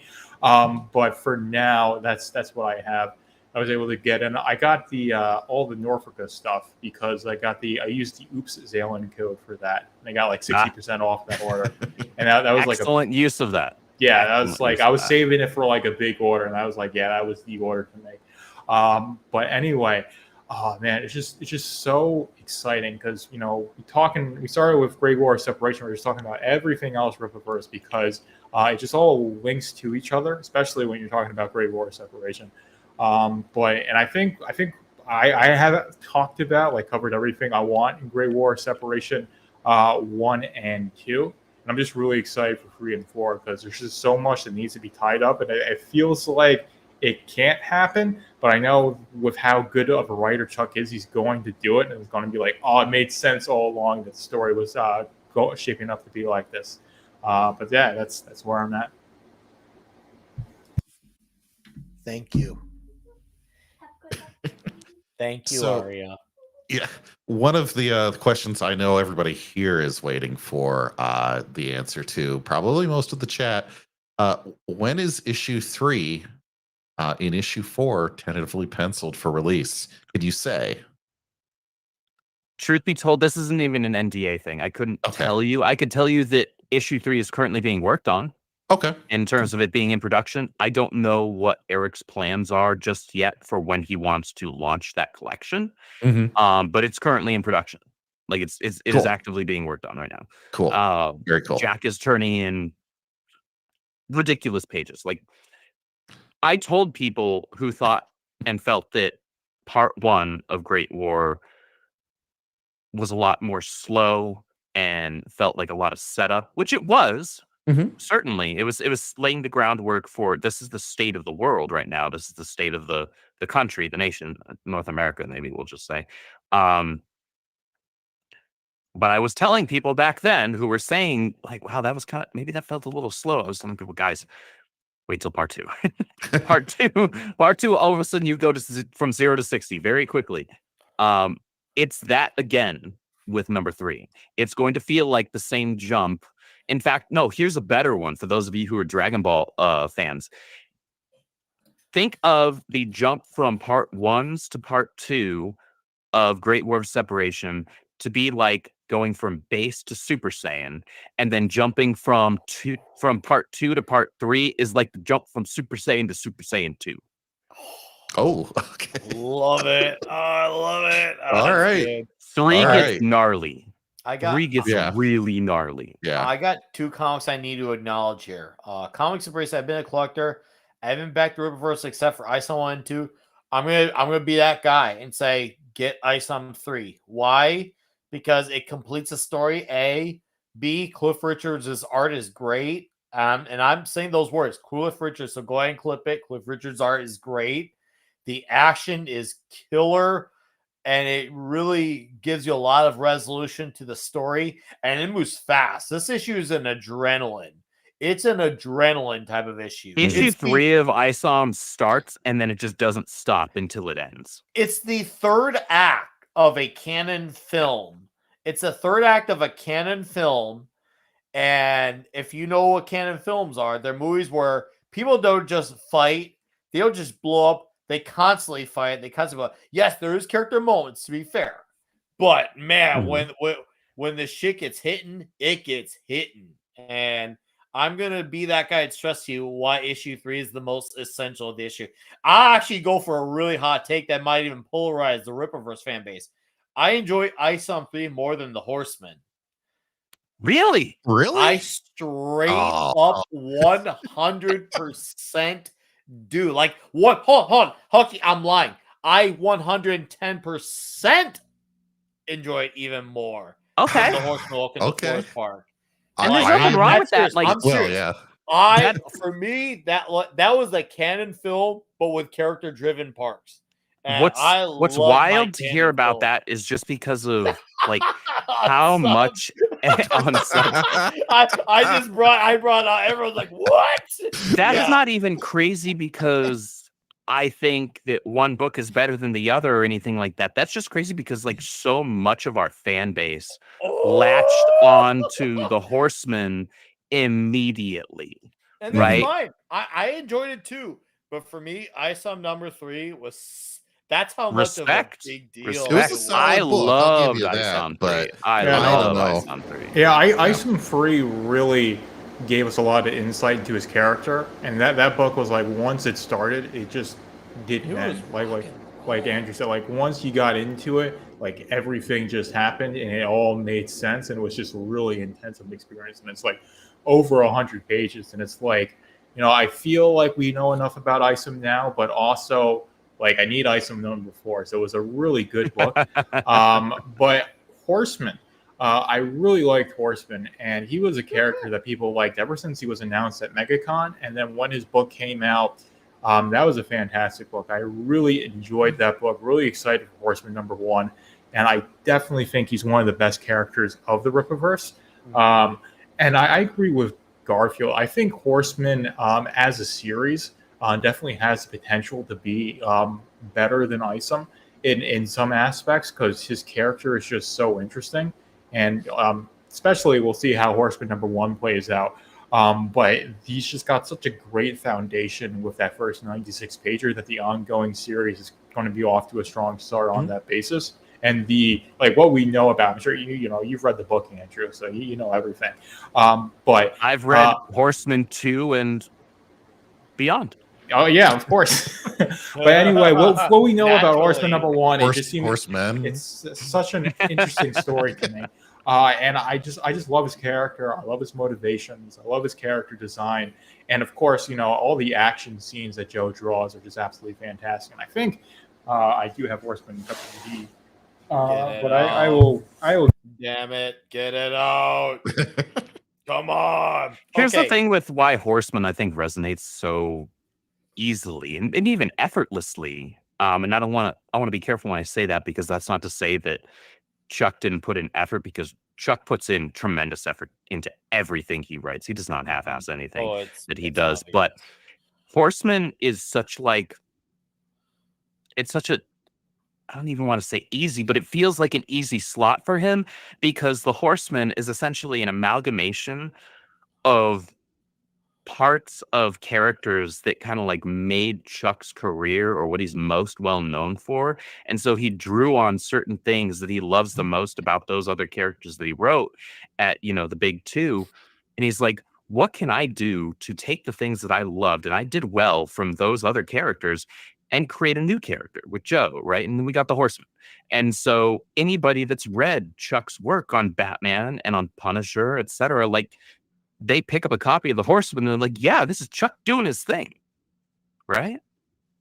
I'm gonna. Oh, and Joe Bennett, that opening splash page for Horseman Welcome to Forest Park is just dumb. Oh, it's beautiful. Yeah, and you got this is the D. This is cover D. This is the mass print cover, which was the retro the mass cover. print was the retro. Yeah, which is like, but I was used to it being cover B, but this is the retro cover, and this is my Trust favorite. me, my OCD was used to that as well. Yeah, this is my favorite. This is my favorite cover of Horseman. And this was my reading copy, or it is my reading copy. And yeah, it's just all of the art in this book is fantastic, and I absolutely love to see that. And of course, I love Tuna's character design. Now you made me want to dig in you again. Yeah, Tuna is going to feature in that wrestling short story. But my most by anticipated, the twins.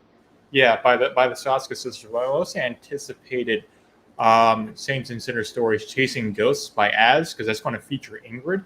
I'm really interested to see how that one turns out. But yeah, Deeple, you need to read Alpha Core. You need to read Yaira like Stat if you haven't read it yet. Az did some cool stuff in Chasing Ghosts. I think with that specific short story, I'm most interested, and I'm sure he is as well, as is the rest of the team, interested in seeing how y'all react to the original characters that he introduces in that story. I'm more curious to that than y'all's reaction to how he handled Ingrid. Ooh, okay. No, I'm Because the original characters are pretty interesting. okay. I can't wait for Saints and Sinners because you got a lot of people who was like, okay, I already know there's gonna be a cool story here. Then there's a lot of, you know what? I could actually see Mahler writing something cool. I could actually see, even though he hasn't, I can actually see it. And as I have no which way he's going to go, but I know he's always been very instrumental on his love for Alpha Core. So I was like, okay, that love of Alpha Core might by default pour in. And even though I had no idea he had a bit of a writing bone, I'm curious to see where that's going to go. And I hope that because I've noticed a lot of the crowd, Rippaverse crowd, they have taken a liking to Ingrid. Obviously, she has her own, like, sweater, and a lot of guys like her for, let's just say, obvious toxic male reasons. She's beautiful. It's like, okay, this is a character who's got, now she's gonna get a story, a short story. I could see this, especially if it's good, I could see this being something that takes off. And obviously, as far as covers go, it's my favorite cover of the bunch. That cover is so freaking killer from Saints and Sinners. Oh yeah, man, it's a freaking slobber knocker attitude era of a cover.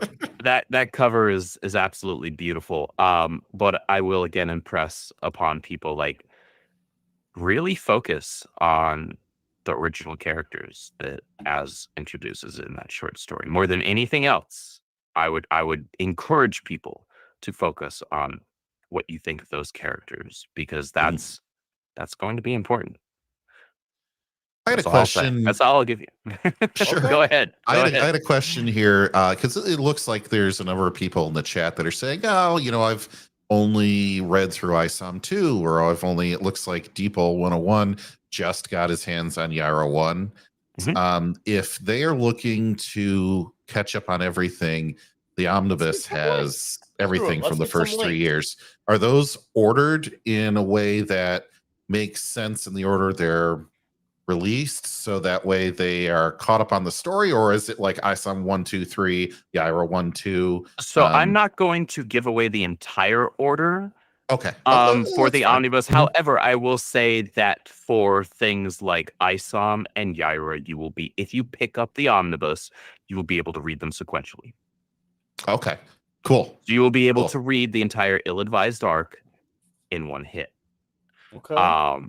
And so I would encourage anybody who's like, hey, look, things happen. Maybe like after ISOM 2, you're like, yeah, this is kind of cool. I'm still interested, but like life happens. I've got bills because we're all freaking human trying to make it by. We've got other things going on. There are other things that I'm maybe more interested in that that's where I'm diverting my expendable income. 1000% fair. That's totally okay. Nothing wrong with that at all. I would encourage people, if you are interested in a good catch-up point, not a jumping on point, but a catch-up point, the omnibus is literally every major release up through Norfolka and Saints and Sinners, the latter of which just closed last night. All of our major releases, plus every single short story up through Ripazine number 4. So that's everything that we've done that isn't my stupid pigeon one-page stories in the Ripazine for you guys to have to read. So that's a great jumping on point. That's a fantastic jumping on point. So if you have the ability to do that and you're interested in jumping on and catching up, and you've only read maybe ISOM 1 and 2, or maybe ISOM 1, 2, and maybe grabbed Alpha Core 1, and you're like, man, I just kind of fell off, right? The omnibus, years 1 through 3, is a pretty expansive way to get caught up. Awesome. And I'm glad you mentioned that, because we're going to highlight that, because you have all these versions, all these editions, some signed, some non. And guys, you get to catch up on a lot of damn stories. So if you want to like really get into the universe, this is the way to go with this universe right here, because a lot of ground is covered in this book here. Like, I mean, like a huge amount of ground. Dude, Isom 1 through 3, Alpha Core 1, Bloodroot 1, Gooding the Polymath, Yairo 1 through 3, Horseman, Welcome to Floors Park 1 Shot, and Horseman 1. Zaylan 1 Kills Must Die. The Great War Separation 1 and 2. Salvage short story. Sersha short story. Dirty Deeds short story. Catch and Kill short story. Saints and Sinners #1. And there's soft cover, there's hardcover. It's what, 1,300 pages plus? They're both or something hardcovers. like that. Oh, they're Yeah. both They're both Well, hardcover. okay, so either way, and you have something to gain from this. over 1,300 pages. I want to let me put that. I did this on the last Rippaverse stream that I was on, but I'll put that into perspective again here. Sure. This is the soft cover of the Trinity I'm Omnibus, gonna big in you. right? Wow, that's really homosexual. This Well, thing is about since it. This is you about said it. What, like an inch that. thick, right? Inch thick. Hold on. Keep it gay, keep it gay, keep it gay. Keep it gay, keep it gay, keep it gay. I'm literally only making it worse, and it's perfectly fine because I know where I'm at. I know my audience. This is an inch thick. This is a little over 300 pages, right? About 310 and change, right? 1,300 pages for the Rippaverse 1 through 3 omnibus is 4 times this.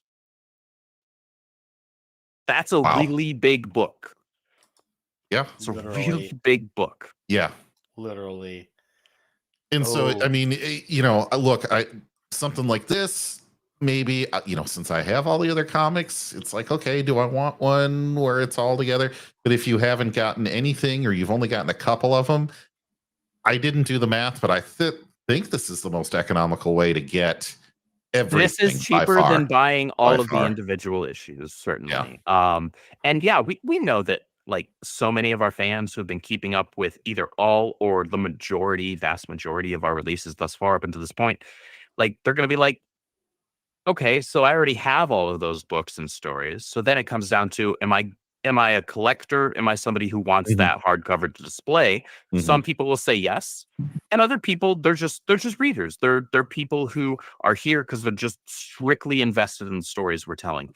And there's literally nothing wrong with that. We recognize that this is more of a collector's item than anything. It's kind of a celebratory collector's thing where it's like, hey, we'll have some people who, and we've had first-time people who maybe they heard about it on one of the streams that Eric was on, or they saw it on our social media or one of our Google ads or whatever, and they were like, you know what? I've heard about these guys, but screw it. I'll jump in, right? And so they jump in on the freaking year 1 through 3 omnibus, right? But a lot of the case right now is it's people who are longtime fans, but they're also collectors, and they want to have that nice like display piece because hardcovers, look, despite what some people might want to lead you to believe, oversized hardcover omnibuses are a thing, and they have been for quite some time. I right here have the Jeff Johns hardcover oversized omnibus for the Flash. I gotta say that looks really nice in your 10-pound hand. brick. Yeah. Yeah, it does. I've got all 3 of them right on my shelf. And I have them on my shelf. I have read these.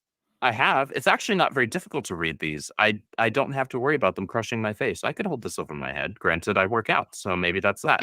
Maybe I'm stronger than the average man. But I bought this not with the intent and desire primarily to read it, though I have the trade versions of these to do that if I want to do repeat reads. But I bought it because this is geek cred for me, right? And not every comic book reader wants to do that, and that's okay. There's nothing wrong with that. No, I like having the nice display pieces. I don't do that with everything. I did it with the Flash specifically because you're a Flash fan. It's no secret that the Flash is my favorite character in fiction. One day we're gonna have a debate stream on Barry and Wally, and it's gonna be the grandest shit ever. Wait, hold on. Yeah, you heard me. Why would there be a debate to begin with? Why wouldn't there be a debate to begin with? There We agree isn't. on pizza, and I love Wally, but Wally's a great kid Flash. Oh, you're one of those. Oh, I'm one of those. Oh yeah, that's a spin-off stream, and it's gonna be seriously. We're gonna have to set that up actually, because I'm not gonna let that slide. You flaming long-haired mutton chop homosexual. I'm not letting that slide easy. He's got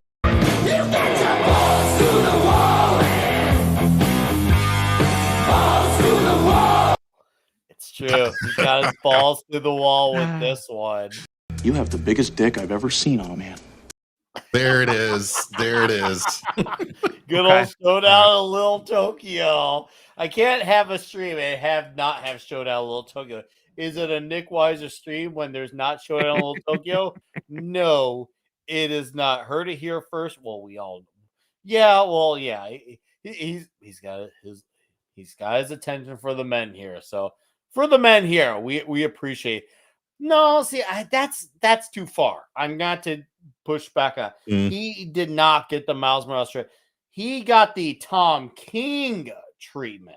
Okay, if we want to talk about what Tom King did in Heroes in Crisis, which I'm not going to go on that rant. We're not going to go on that rant, but you and I, I'm sure we can be in agreement on how dirty Wally got done with Tom King. And I say it as someone who, even though I prefer Barry, I still respect Wally. I do. Fair enough. Especially, I'm a Marv Wolfman, George Perez, Teen Titans guy. So when I come to my position about Barry and Wally, it comes exclusively from love.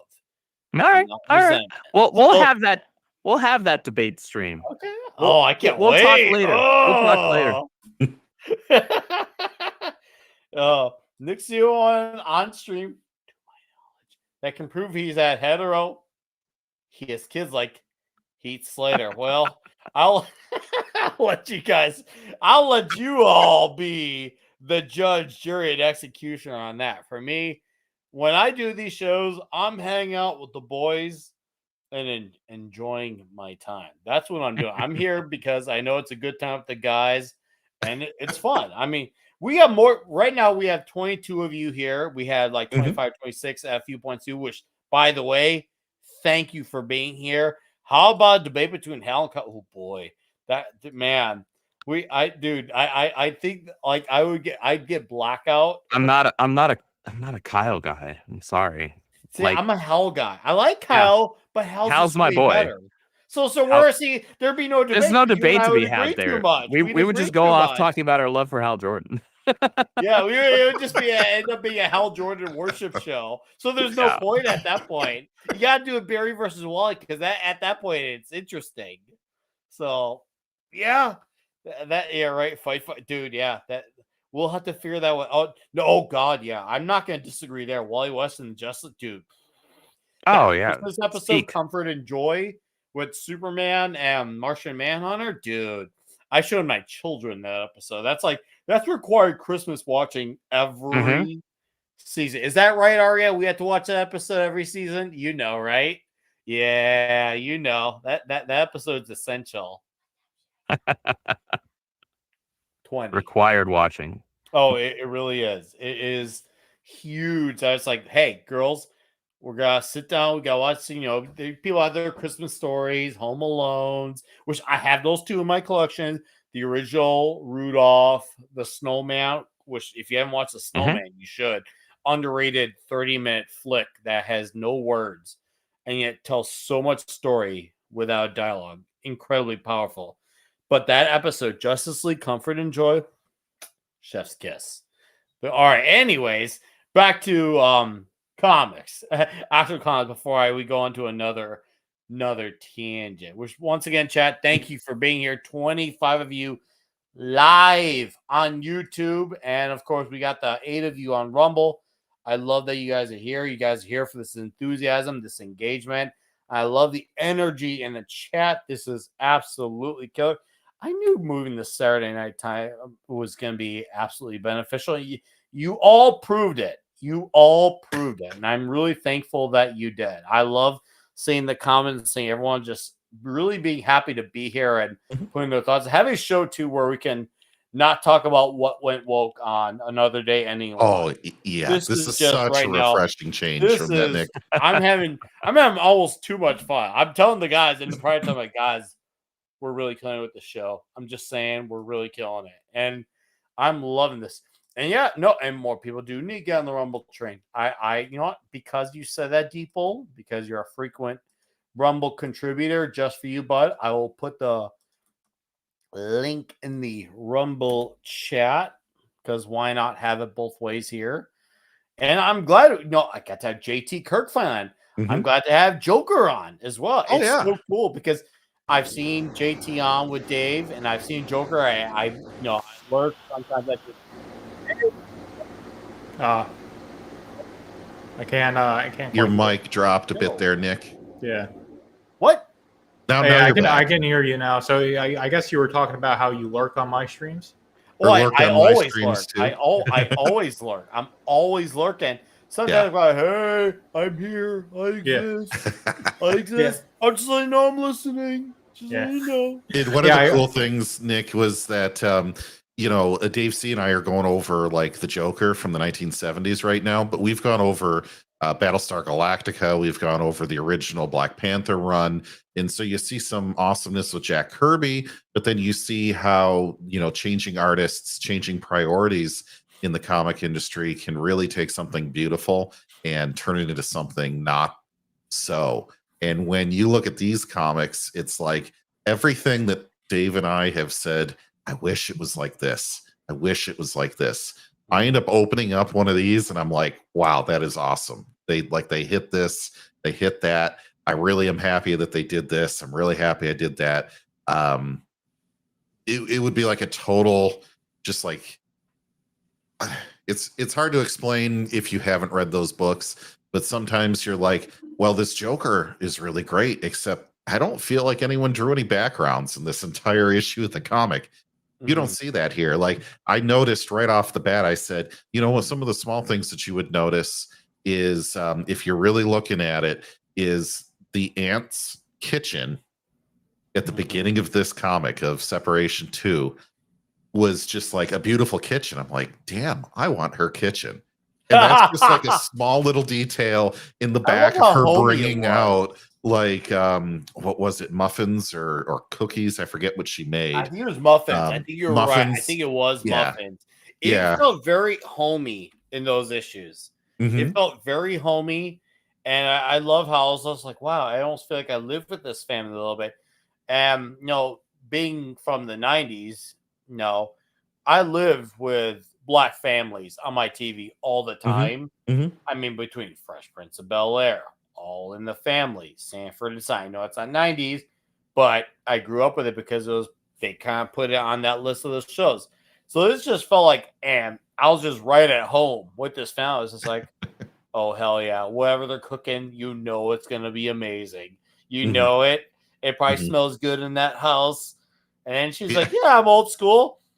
By the way, and I'm just there's a cross on the wall too, which puts some idea of her value system in and how she's going to raise those kids, even though we're not being, well, in this case, I don't want to have like a double meaning on this. We're not being preached to about what this is like.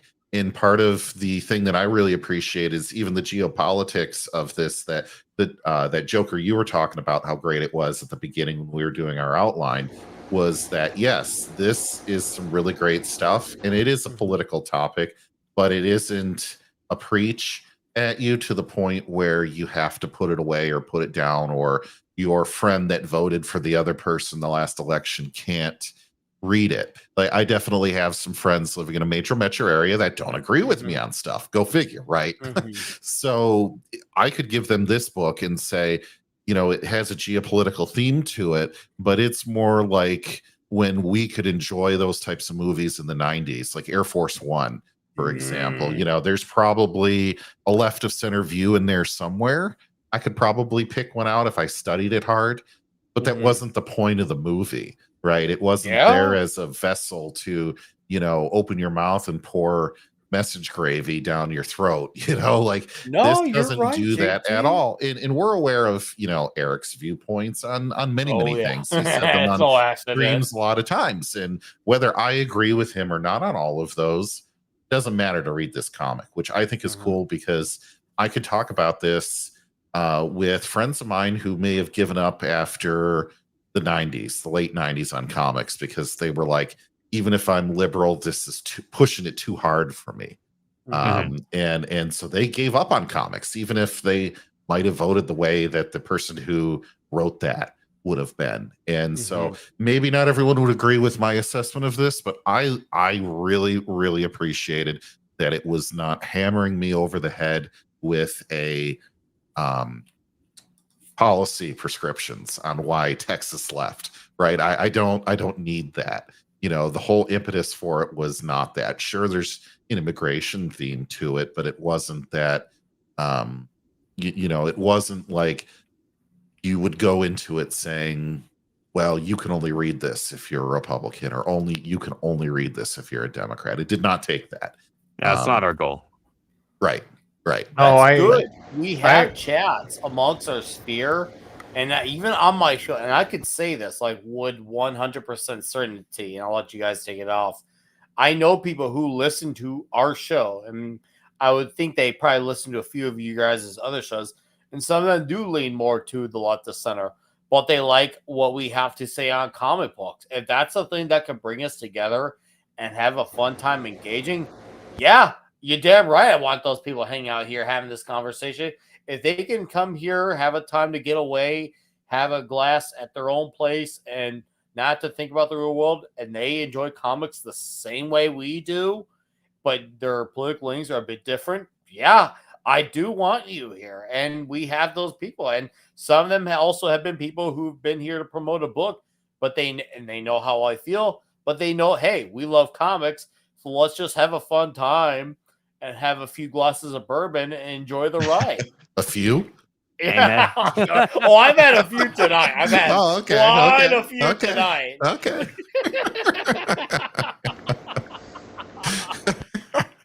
Ironcaster dropped by, which, by the way, it's Ironcaster's, I think it's his mom's birthday. Thanks for dropping by, Caster. Oh. He said, magic order. It's your mom. Thank you. Hell yeah. I'm sure he appreciates it. He magic orders Saints and Sinners in Great War of Separation. I'm going to catch up. Hell yeah, Appreciate you, brother. That's right. Why can't we? That's what we're trying, dude. That's what I'm trying to do. I'll put it this way. One of my guys who's been on here a few times to promote his book, I think he is like too bit like left of center.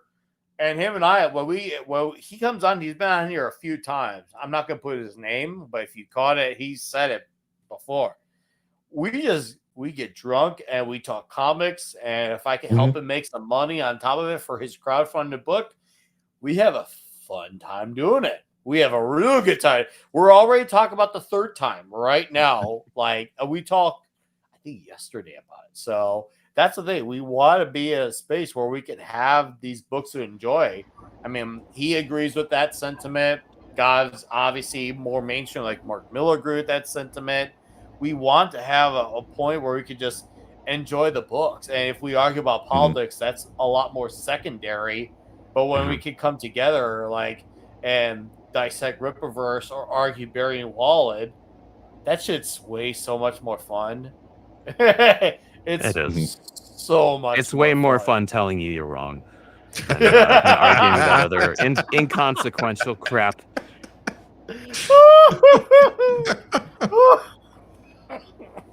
Joker, you wanted to drop something in a minute ago? Oh yeah, take it away. I had some technical issues, but yeah, I agree. It's not didactic at all because when OPEC is mentioned and these conflicts between Texas and the United States, it's a story with political themes rather than being a political message that's being packaged up in a comic book form being delivered to you. And of course, a lot of the content is just really low quality. I mean, recently you had Harley Quinn's Sparktacular, which is just such a ridiculous concept of a book. And nobody wants to really jive with it. And it soured the brand so much that even if something like James Gunn's Superman is a decent movie, it's the word of mouth I've heard. I've heard it's actually a pretty good movie. I haven't seen it. People are like, well, I'm so turned off from Superman's gay son and his twin boyfriend that I don't want to engage with the Superman IP, even though my grandmother read Superman books in 1939. It's that ingrained in the culture, and they have just destroyed these brands, and it's honestly an accomplishment on how good of a job they've done in destroying these legendary characters. Because it takes a lot. Because people love these characters, especially with the MCU and Marvel. Like those first three phases, they had their issues, but for the most part, it was pretty solid. And I mean, I was like 10 when Iron Man came out, and I didn't watch it all the way through, but I did. I feel old now. Yeah, That's I know. great. I mean, I'm 27, and I mean, I remember video cassettes, and I remember Blockbuster. Yeah, I'm almost 10 years older than you. Yeah, so That's fantastic. Yeah. You know, in my school, we had card catalogs. Ah, How about that? How about that? I feel less old now. Thanks for that. I'm probably older than all of you, so it's all good. We're pretty close, Nick, but Are we? yeah, I'm we'll talk definitely about it backstage. I don't want people. Oh, Yeah. I'll say it. I'm gonna be 38 in a few months. I am right now. Okay, so you got I a am year right on me. now. I You got am a year right on me. now. So yeah. I operate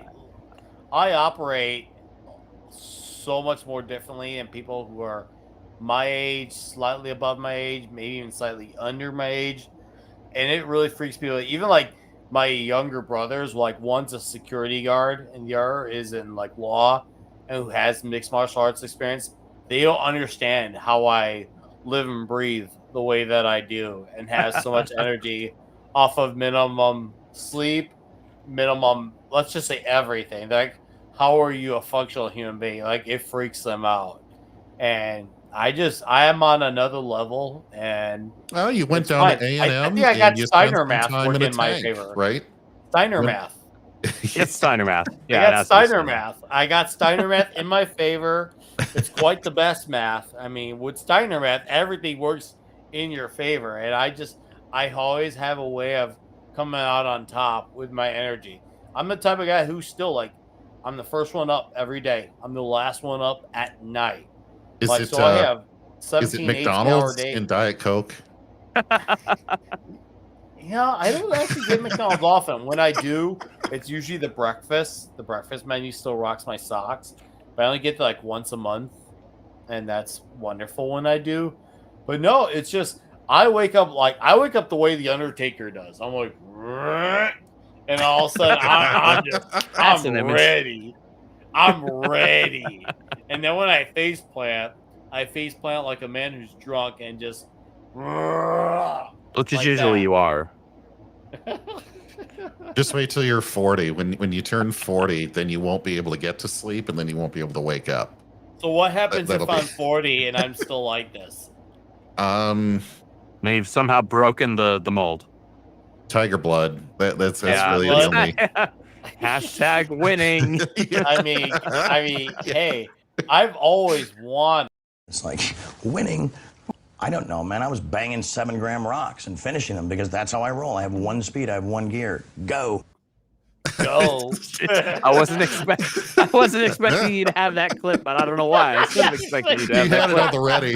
Just Man, like 2 seconds after I say the line. Holy hell, this guy. that was hey, good. Wow. I actually have a name for that. Even Charlie Sheen didn't come up with. I want to be a full blown Charlie Sheen machine. Yeah. I'll like, especially like, let's just say, I'm gonna hit 40 in 2 years. My kids are obviously a lot younger than me. The last thing they want I would is hope. someone 40 to be showing them up in anything. They're not gonna Yeah. want to live that down. So that's like even more inspiring to me to have to be on my A game at 40. It's like I can't let someone who's 40 make me look bad. So now I have to do it. Now I have to like maintain that energy. Like I need to wake up every morning, be like the ultimate warrior. I need to be shaking their beds, telling them to wake up, and be like he used to shake the ropes. yeah, wake up now, get up now. It'll happen somewhere, Nick. Like you got to go to like a community college and start taking math classes, just so that way when like your kids get to high school, they don't start doing math that you can't do, and then you're like, oh shit. Like now my kids are smarter than me. Like Screw You're gonna that. have They to can be try. smarter than me all they want when it comes to math. Not Well, interested. yeah. I'm good. That's yeah, true, too. they can That's true, have too. that one. They can have that one, even though I already told them, like, hey, if you want to do like community college, just so you know, it's an option. Don't Mhm. believe everyone else when they say it's like, if you don't do this, you won't survive in life. That's objectively false. Just Mhm. keep your options open is all I say. Is keep your options open. And it seems like Oh, for sure. they've garnered well to that. It's pissed off all my grandmas on both sides when I say it, but it's like, what? Show me where I'm wrong.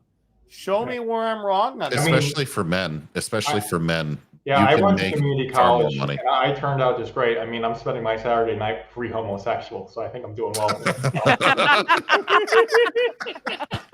Damn.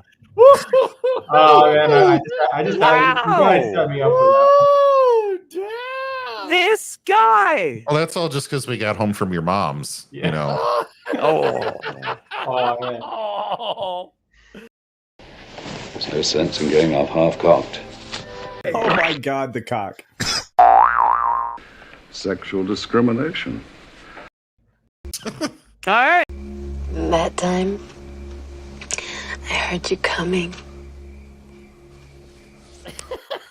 Nothing beats Dolph Lundgren's grin.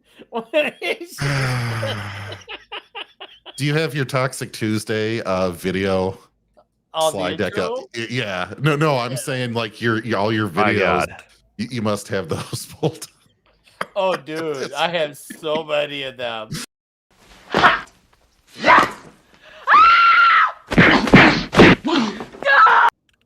Come on. I love that movie. Oh, it it's is such so a great good. movie. It is such a great movie. Yeah, I have great clips. What can I say? You have a great clips. I have What are they up to these days? $10 for a haircut? I think it's like 15. Oh yeah, shit. with Biden inflation, we're still feeling the aftermath of that. Yeah, it's probably still around 15. Tip included. So whatever. It's worth it. It's worth it. Since Andrew is here, can Eric greenlight a 1,000-page Mueller story? If Mueller actually had a full story his way, it probably would be about 2,000 pages. Yeah, I just responded to him in the chat. That like definitionally is not a short story. To Mueller, it is though. But That it would be what Mueller it would be like all the dialogue would be Mahler, but all of the comics would just be Star Wars Battlefront. Maybe drawn he in on can. every- Maybe he considers that a short story, but that's not how that works, homie. No, it is not how that works. A short story for a comic book is like 10 to 16 pages. Yeah, that's true. She can hear his hair growing like in Grandma's Boy. Yeah, that's 10 100-page comics. And 100 is longer than most everything, or if not everything, you've done to date. So ISOM 2 was 112. ISOM 3 was 144. Okay. So still. So almost everything. Yeah, almost everything. So that would be like the most epic run you've done yet would be a Mahler short story at that point. That'd be something else. There's no such thing as a Mueller short say. It's fake news. Don't buy it. It's not true. Don't believe it. Okay. Fake news. Just absolute fake news. Yes, Bill and Ted. What number are we thinking of? 69, dudes! What number? Nice. Thank you. Thank you. Dude, you don't realize how huge you should put it in your hands and see how huge that book is. See how Um, Nick loves seeing how big ISOM 3 is in his hands. True. Can confirm. I've never denied it. I've never denied the allegations. It's our thickest book thus far, by far. Oh yeah. You can see the thickness on Joker's hand. The thing is Just like saying. 50%. It's like half again the size of most of our other books. Think of it It's ridiculous. And it does not appear as if Joker has Marco Rubio hands. So those are, in fact, normal sized think hands. of ISOM number 3 as if it were like laundry detergent. Now with 30% more story and art. Yeah, well, I was talking to a woman like last week, and we're talking about lifting, and she wait. Yeah, You were talking to a I woman. very rarely do I talk to him, but I was in a situation where I was talking to a real girl, and she was talking to me about like how much she squatted, and she's like, "Oh, I injured myself, so I was trying to do like 195." It's like, well, I can bench that, and I can bench more than that. I can bench like around like 205. Sure. Yeah. But yeah, I don't have I'm not wimpy. That's my point. Very awkward. You're not the little girly man. I'm not a girly man. I mean, come on. I think I would have beaten Trump. You're a lying dog-faced pony soldier. Could have been. What you calling me, Zaha? I called you a fucking Guinea homo from the 15th fucking century, you dickhead. I can stick you in my ass, small fry. Yeah. Okay, chat. Like all good things must come to an end. I hate saying that, but it is super necessary. But it has been a damn blast doing this show. Maybe we'll do the next show, maybe for like Catch and Kill or something. We'll talk, guys. We'll talk. It has been a very fun show, and the engagement on YouTube and Rumble has been absolutely amazing. So it's clear that this show really warrants us to do more of these. So hey, when the market responds, I respond. So that said, chat, thank you all for being here and for the faces who came here, because we're now on Saturday. You better get used to it, because we're going to be here on Saturdays going forward at 6 p.m. So I thank you for that. Okay. I thank you for that. And yes, Andrew, of course, we'd love to have you for those. Looks like the Saturday time kind of even agrees with you too by default. It does. It does. So look at that. So chat. Obviously, next week we'll be here for a more generalized Clobby's comic show, but I'll definitely have to get these guys around for the Rippaverse editions if they always want to come on for whatever. I'll obviously cross that bridge when I get there. But that all said, catch us next Saturday night at 6 p.m. Central. Toxic Tuesday is on a break, but when we do come back, and it's going to be like insanely huge, it's going to be lots of Charles Bronson, like lots of it. And that's a Rumble exclusive. Toxic Tuesday is not for the faint of heart. People sometimes barely survive watching that show, and you have to be subbed on Rumble exclusively. It's too hot for TV. It's Toxic Tuesday. Some people don't like just watch that show. They survive that show. So I'm going to put the Rumble link for the stream in the chat. You can get the link, watch the remainder of the stream, sub there. But I'm just saying, Toxic Tuesday, it's a survival mission. That all said, videos come out on my channel as well because, well, why the hell not? And I also have my spin-off channel that I've been doing with my buddies, which is like our equivalent of a super group. It would be called Bonded by Metal. And please, if you haven't subbed to that channel, this is the time to do that, because who knows? Maybe one day I might beg Eric and Dan Vass to be on to talk about their EP after it's out. And if I were to have that conversation, this would be the channel I would do it on. This would be the channel. Cool. So keep your eyes and ears open for that. When I decide I want to cross that bridge with them.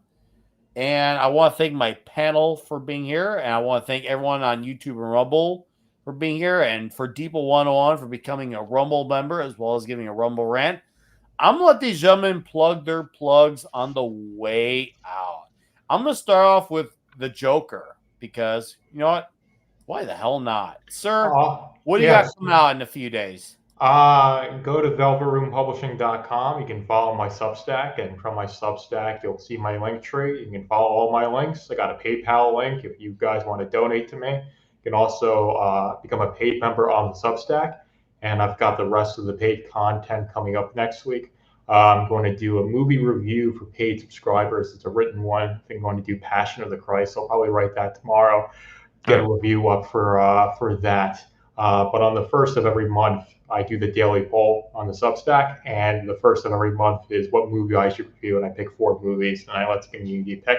Sometimes I get people that vote. Other times, nobody does. I just pick whatever movie I want to watch, and that was one of those months. So I'm doing Passion of the Christ.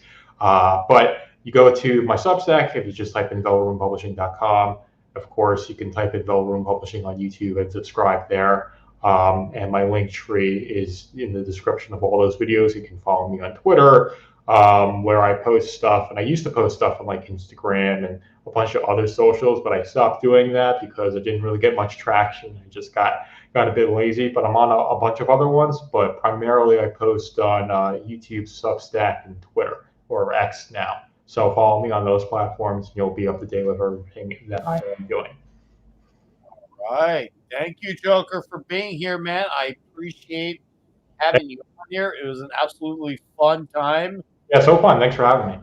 Well, we will definitely have to do a follow-up on this one because you obviously contributed insanely great to this conversation, and your guy would love to have on for more of this. So I had a blast, and I hope the feelings are mutual. So that's yeah. This was a really fun stream. I'm glad we were able to do it. Nice. Sure. JT! All right. Thanks, Nick. So coming up in a little less than an hour at 10 Eastern, 9 Central, I will be on the great Admiral Teague's channel, where we will be talking about the next episode in our review of Enterprise. So we'll be doing Star Trek all night. This is a Hoshi Sato episode of Enterprise called The Exile. So if you love Star Trek, and maybe you've seen me, with the Delta logo on my shirt, that's why I'm headed over there next. On Tuesday at 9 p.m. Eastern, I will be on Dab and Walking 55's channel, where we are going to talk the sports ball. All the sports ball, all kinds of different sports ball, and probably go off on all kinds of crazy tangents. It's really great. We have a lot of people that know nothing about sport or actually don't like it at all come and hang out with us, because we'll explain things, in a way that you don't have to be a fantasy football team owner for the last 20 years to figure out what's going on in the NFL, or you don't have to obsessively follow the SEC, these types of things. So love to see you over there. Then Wednesday on Dave C's channel, we are going through issue number 9 of the original Joker run from the 1970s. So there are only 2 issues left. Well, 1 and 1.5 really. So we'd love to see you there. That version of the Joker is not for kids, and so you do get some humor and some jokes that are fun for us as adults to get into, but there's definitely some interesting themes that you can pull out of that. So one of my favorite comic runs we've done on his channel to date. So yeah, hope to see you over at one or all of those in the near future. Thanks, Nick. Thank you for being here, sir. And like Joker, I think when we do another Rippaverse show, whether it's Yaira, Horseman, Catch and Kill, something else, I don't know. This is definitely feels like one of those. I want to get the band back together. We had a good groove, and the conversation was good. The drinks were absolutely fluid, and the chat was engaging. It was just, we were just firing on all cylinders, and this feels like a honeymoon I want to resume. So I thank you as well, as much as I thank Joke for that. So thank you very kindly, sir. And of course, to my friend Andrew, sir, dude, I know you obviously got a loaded schedule, but your time is valuable. And whenever you can be here, it's always appreciated. So if you got anything you want to share, I know you got your killer stream with Spencer, whatever, just let people know where you plan on being around this corner of YouTube. Yeah, guys, those of you who've been wondering who the heck this gay-looking jackass is on the screen this entire time, thank you for hanging out. I appreciate the hell out of y'all. But I am Andrew, aka ND Andrew, aka Docu Andrew. I'm the creative manager and one of the lead editors, as well as social media manager over at the Rippaverse. And I cannot thank you all enough for those of you who have been purchasing and reading and reviewing and just being invested in the work that we're trying to do and the stuff that we're trying to build. This universe is very important to us, and it means even more when it's clear that it's important to you guys as well. So thank you so much, everybody who hung out in the chat tonight. Y'all are awesome. Everybody on the panel's awesome. I love you, brother Nick. I appreciate the absolute hell out of you. As far as stuff that I've got going on, tomorrow night, I have my usual community Mario Kart night over on my Twitch channel, which is Caffeinated Wolf. You can follow me there. I also stream on my YouTube. I kind of like dual stream it. So Caffeinated Wolf over on YouTube as well. You can find me every Tuesday night on the High Council over at World Class Bullshitters. I'm the co-host of that. And then Monday, provided we have another Rippaverse stream, which I do not take my word as holy writ here. This Monday might be the ISOM 3 spoiler stream. Ooh. Might. Okay. Don't quote me on that, but it might be. Eric was talking like it might be. So look out for that on the Rippaverse Roundtable. That's about, like 5 p.m. or 6 p.m. Central when we start that. I don't know. It's been like a month and a half since we last did one. It's been pretty busy, if you guys haven't noticed. And then every Thursday evening at 6 p.m. or 6:30 Central, you can find me and my buddy Spencer, a.k.a. Mav, who's the editor-in-chief over Bounding in the Comics. We do a weekly new comic book review stream where we talk about the books that we liked, the books that we didn't like, and the books that were just kind of meh. We try to focus on the ones that we did like, because that's a heck of a lot more fun to talk about. And thankfully, there are at least enough books coming out right now that we do get to do that. So thank you, everybody, once again, for hanging out with us. Thank you for all of your support of not just the Rippaverse, but other indie comics, whether you support our brothers and sisters over at Iconic Comics with like Common America and Soulfinder and all that, Black Hops, or Rini with, her Fiendish book, and anybody else out there who's like putting in the work and delivering on indie comics. Vaughn Coleman, young kid, and he's freaking doing it right now with Phenomenova. He's taking signups right now on his Kickstarter for Phenomenova issue 3. Check that out.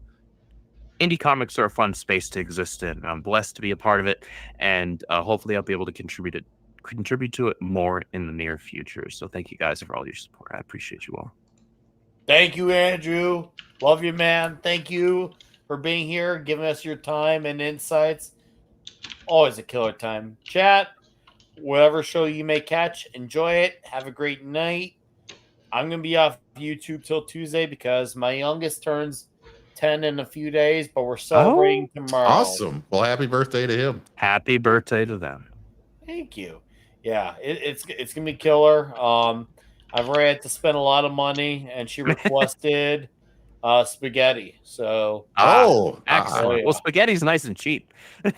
Oh yeah, but with the amount you Even want, good spaghetti. It's Eminem's favorite dish. I tell you what. Yeah. Mom's if I spaghetti. don't get a lot of it, I will probably get killed by her, even at 10. But chat, thank you for being here. Have a good night. We will see you next week or some other show. Goodbye. Good fight and good night. I smell horse shit. It's horrible, but I can smell it.